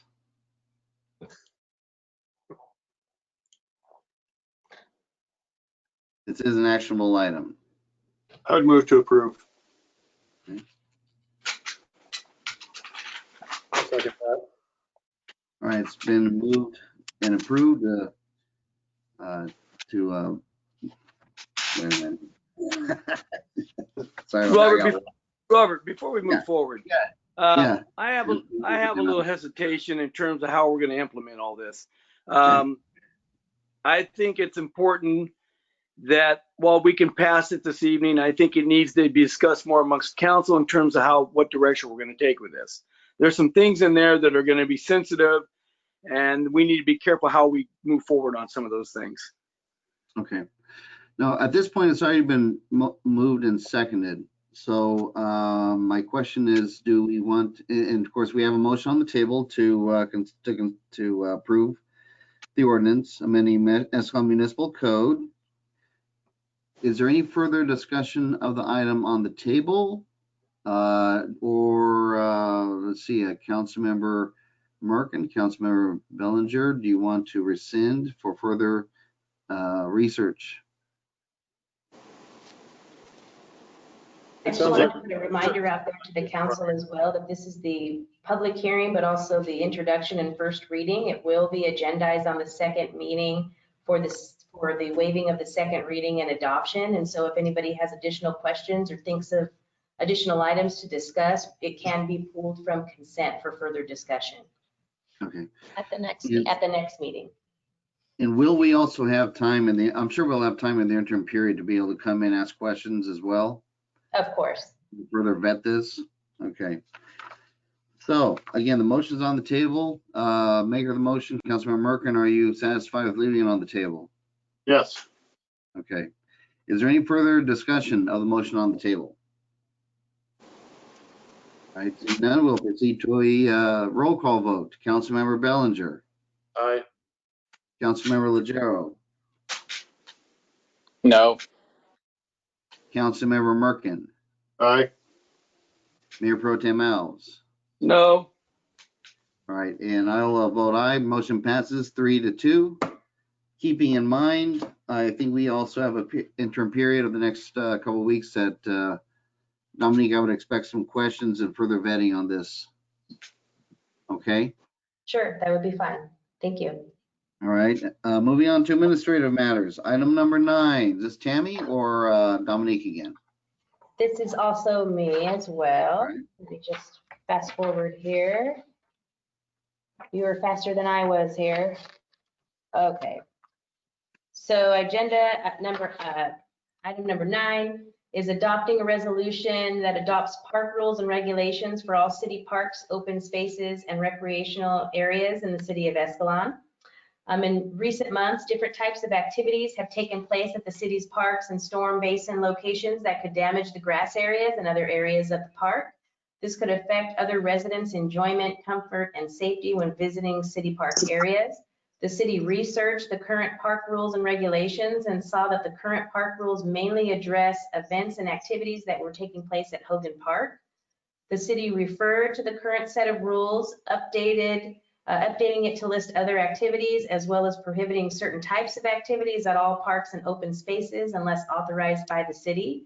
Pursuant to the Municipal Code Section 12.10030, to promote the safety, comfort, and convenience of persons using any park, open space, or recreation area, the City Council may, by resolution, adopt rules and regulations relevant to the speed of vehicles, establishing parking areas or areas where parking or driving of vehicles is prohibited, areas where certain games or activities are prohibited, and other rules and regulations which, in the opinion of the City Council, are necessary for the safety, comfort, or convenience of the public. The City of Escalon City Park, open spaces, and recreation area rules and regulations are attached in the resolution as Exhibit A. Therefore, staff recommends that the City Council adopt resolution number 20-XX, adopting city parks, open space, and recreation area rules and regulations for all city parks and open spaces in the city of Escalon.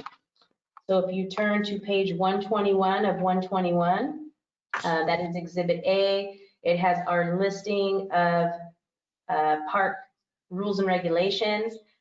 Some of them are the original ones we've had: park hours between 6 a.m. and 11 p.m. daily, Those reserving any spot that may be reserved, including the covered barbecue area at Hogan Park, must vacate the spot at your scheduled time. Another party may have reserved the area after you. All reservations are posted on the bulletin board. Please be sure to check the bulletin board. Number 3, unreserved park facilities may be enjoyed on a first come, first served basis. Number 4, no overnight camping or parking. Number 5, all glass containers are prohibited. Number 6, smoking is prohibited. Number 7, all garbage must be placed in the garbage containers. Number 8, use of staples on the picnic tables are prohibited. Please use tacks or tape only and then remove them when finished. Number 9, park restrooms, where available, are serviced on a daily basis, including weekends. However, continuous public use does not guarantee their cleanliness or availability of paper products. Number 10, if using a band, DJ, or amplified music, please be advised that there is no power and that the city has a noise control ordinance, chapter 8.16 of the Escalo Municipal Code. A copy of the ordinance is available upon request, or please visit our website. Number 11, no animals except for dogs are allowed in any park. Dogs must remain on a leash that is no longer than 6 feet in length. 12, all motorized, gas-powered, and off-road vehicles, including motorcycles and ATVs, are not allowed on park grounds, grassy areas, landscape, or open space areas.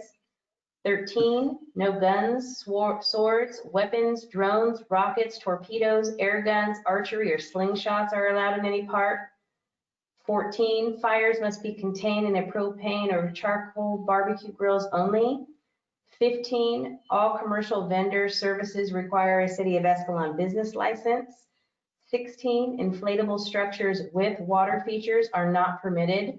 All other inflatable structures require prior approval from the City of Escalon. A use permit application must be obtained 10 days prior to the use of the inflatable structure. You are required to select from one of the approved vendors on the list, on a vendor's list. 17, the following are prohibited in city parks unless authorized by the city. Any type of activity that uses water or damages park grounds, display posters, handouts, flyers, etc., kegs, the selling of merchandise, game and or food trucks, a petting zoo, pony rides, firecrackers and or fireworks. And then at the bottom, it advises that it is unlawful and constitutes an infraction and or misdemeanor for any person to violate or fail to comply with the park rules and regulations. This may result in a civil fine or administrative citation in accordance with Escalon Municipal Code Chapter 8.24, which is our regulations regarding administrative citations. So if you have any questions, I'd be happy to answer them.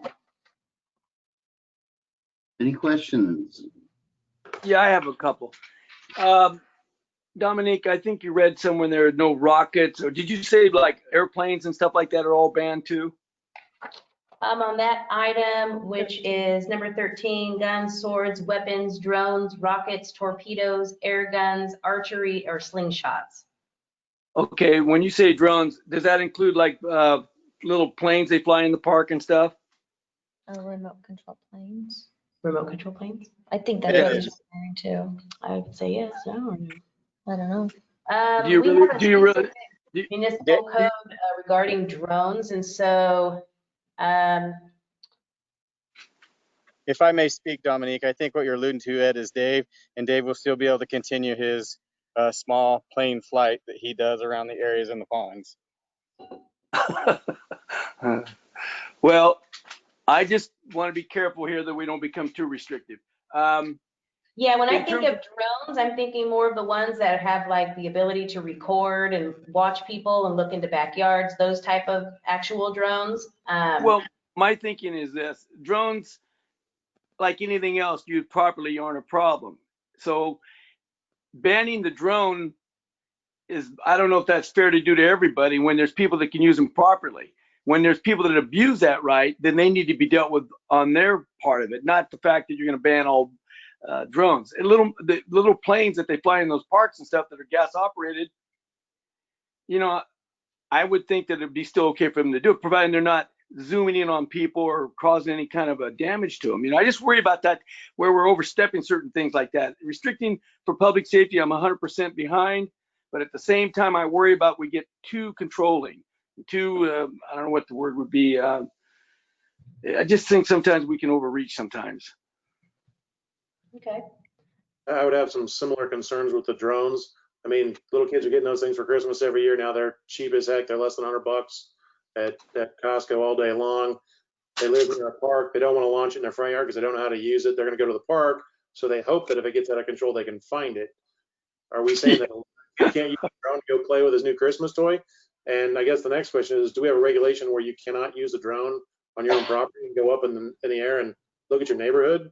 Because that's the same effect as if somebody does it in a park. That seems a bit restrictive, going back to what Ed said. And then any type of activity that uses water or similarly thing, are kids not allowed to have water fights or airsoft gun battles, if you will, as opposed to the Red Ryder BB gun wars we used to have when we were kids? But I'm just curious, at what line? I mean, Nerf gun wars and stuff like that. I mean, these kids need places to play. So are we looking to restrict all of that? And I'm looking in the municipal code right now, 'cause I know we do have a section specific to drones. I know we don't call them drones, we call them like aircraft.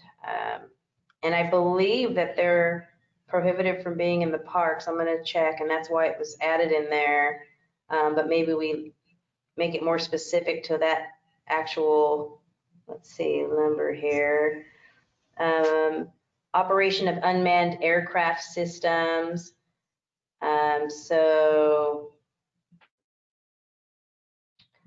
an unmanned aircraft system is an aircraft without a human pilot on board that is controlled from an operator on the ground and operates without the possibility of direct human intervention from within or on the aircraft. And then a drone refers to any UAS, which is the aircraft. And so regarding no person shall take off or land on private property without the consent of the property owner.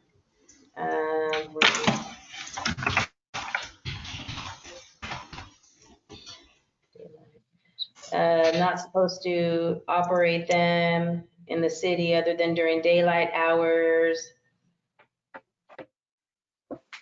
So I guess it kind of gets a little questionable when you go into, no person shall operate them in the city in a manner that interferes or which may interfere in any way with another person or entity's right to privacy, right to quiet enjoyment of property, business operations, or recreational activities. No. It says that. It's recording. So I guess we can look into a better way of saying that, or maybe just saying no drones during night hours, since we do allow them during daylight use or daylight time, which I guess would be for daytime only.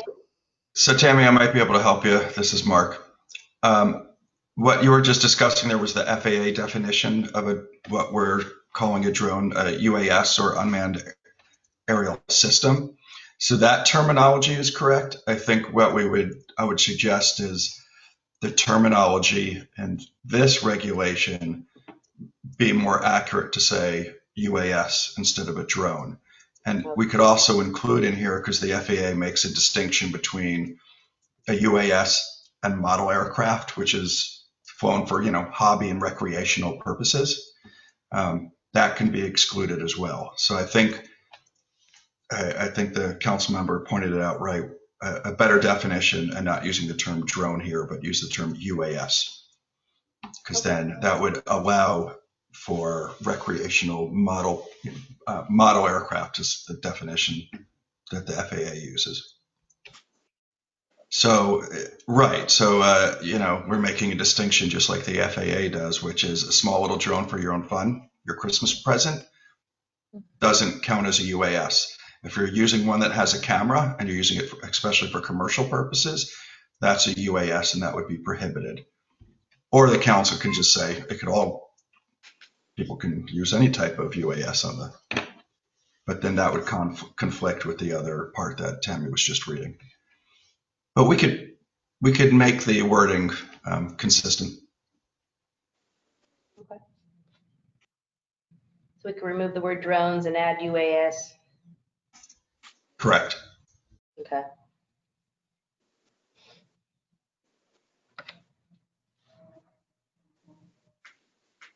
Okay. So now I'm going to make the assumption that whoever makes this motion is going to be okay with that.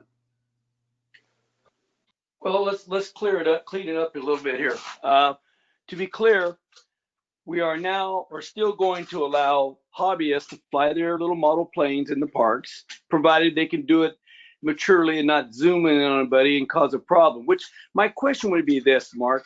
I think what I'm trying to get at is I don't want to restrict people from their hobbies, even with the drones, provided they can act maturely with them. So how do we language this thing where they can do the hobby planes and stuff like that within a certain restriction in terms of their behavior? You know, if you're going to act like a jerk with them, you shouldn't be doing it.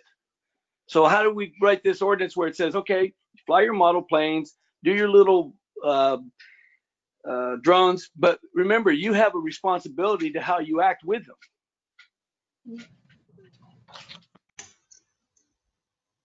If that's a question, I just say it goes along the line with whether this rule or regulations there or not. Someone has a duty to operate their vehicle properly. Somebody has a duty to control their dogs. Or right now, if you go out with your drone and fly it around, you still have a common law duty to use it in such a manner you don't hurt somebody else. So it's assumed the behavior would be respectful. Yes. Okay. So there's no need for additional language. It's just basically that's an unwritten law. It's a law of common decency. It's a common law. It's common law torts. Okay. All right. With that in mind, I have no problem with it. Okay. And again, it's an actionable item. Are we ready for a motion? I would move on staff's recommendation. Okay. Second. All right, it's been moved and seconded to move on staff's recommendation, adopting park rules and regulations for all city parks and open spaces in the city of Escalon with the wording changes that we just included. Sound okay? Sounds good to me. Is there any discussion of the motion on the table? Seeing none, let's proceed to a roll call vote. Councilmember Bellinger. Aye. Councilmember Legero. Aye. Councilmember Merkin. Aye. Mayor Pro Tem Alves.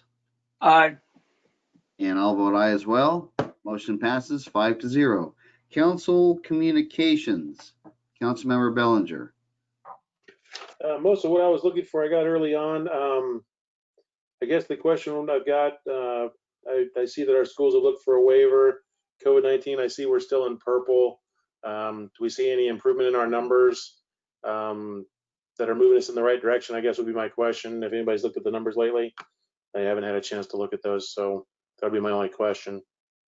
So the state is updating their website every Tuesday, and their site actually, we have had some improvement in our numbers. So we've currently reached the positivity rate, but our numbers per 100,000 is still too high. I believe we're at 9.5 and we need to be at 7. And then once you meet those, you have to remain there for 2 weeks before you can technically go to that next tier. So the next tier is the red tier, and it, I believe that your rate per 100K for positivity needs to be between 4 and 7. And then your positivity rate on testing needs to be, I think it is 5 to 7%. And we have that side of it. Let me bring it up just a second. Oops.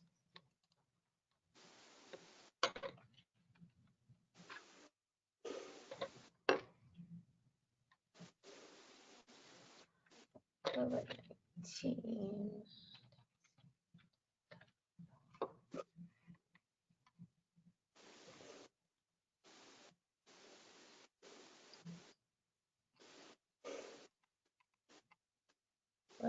went to the wrong one. View the county, no, yes, okay. So right here are the tiers. So widespread is where we are in the purple, more than 7 cases, and then positivity test more than 8%. So, and then the next tier is 4 to 7 for adjusted cases and 5 to 8% for positive test. And then actually, if I go down here, right here is San Joaquin County. So we are currently at 8.8 in our positive cases, and then our adjusted case is at 9.5. And so the 9.5 is the one that we are still not meeting. But they will update this tomorrow. So. Okay. Oh, 7.1 is our positivity rate, our adjusted 9.5. So we're just right at the 7% that we need to be for this. Oh, no, we're okay because it's 5 to 8. And then the 9.5 needs to be at a 7. All right. Thanks, Tammy. Appreciate it. That's all I Anything had. else? Okay. Councilmember Legero. Just wanted to let the community know, very much appreciate the support for law enforcement. I think every time we have issues involving our police department, it's great to see the support, and I really appreciate the steps and the efforts they're making to go out and support law enforcement. We do have a lot of allied agencies. Their officers and deputies live in town here, and there's a reason why they live here. There's a reason why our community is as close knit and tight as it is, and I just really appreciate seeing that kind of support, and I'm sure they do as well. And that's all I have. Thanks. All right, thank you, Councilmember Legero. Councilmember Merkin. I'll pass. Okay. Mayor Pro Tem Alves.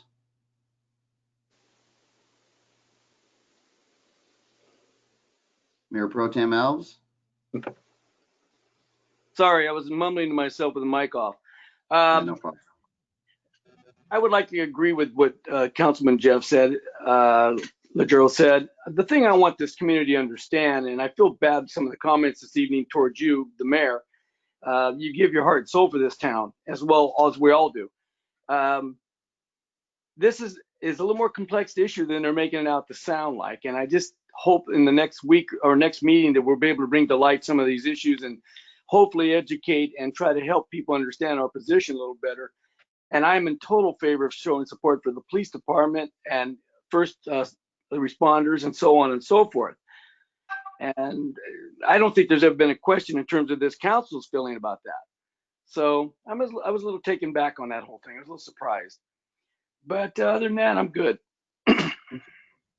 All right, Mayor Pro Tem Alves, thank you very much. Yeah, I'm going to also echo Councilmember Legero and what Councilmember Legero, Mayor Pro Tem Alves said regarding law enforcement and the need of support in this community and this weekend. And yeah, it was kind of sort of wild tonight, a couple of the comments. And I'm sorry, I'm not going to be one that's just going to sit there the entire meeting without putting on record that a lot of the stuff that was specifically said regarding this weekend is false.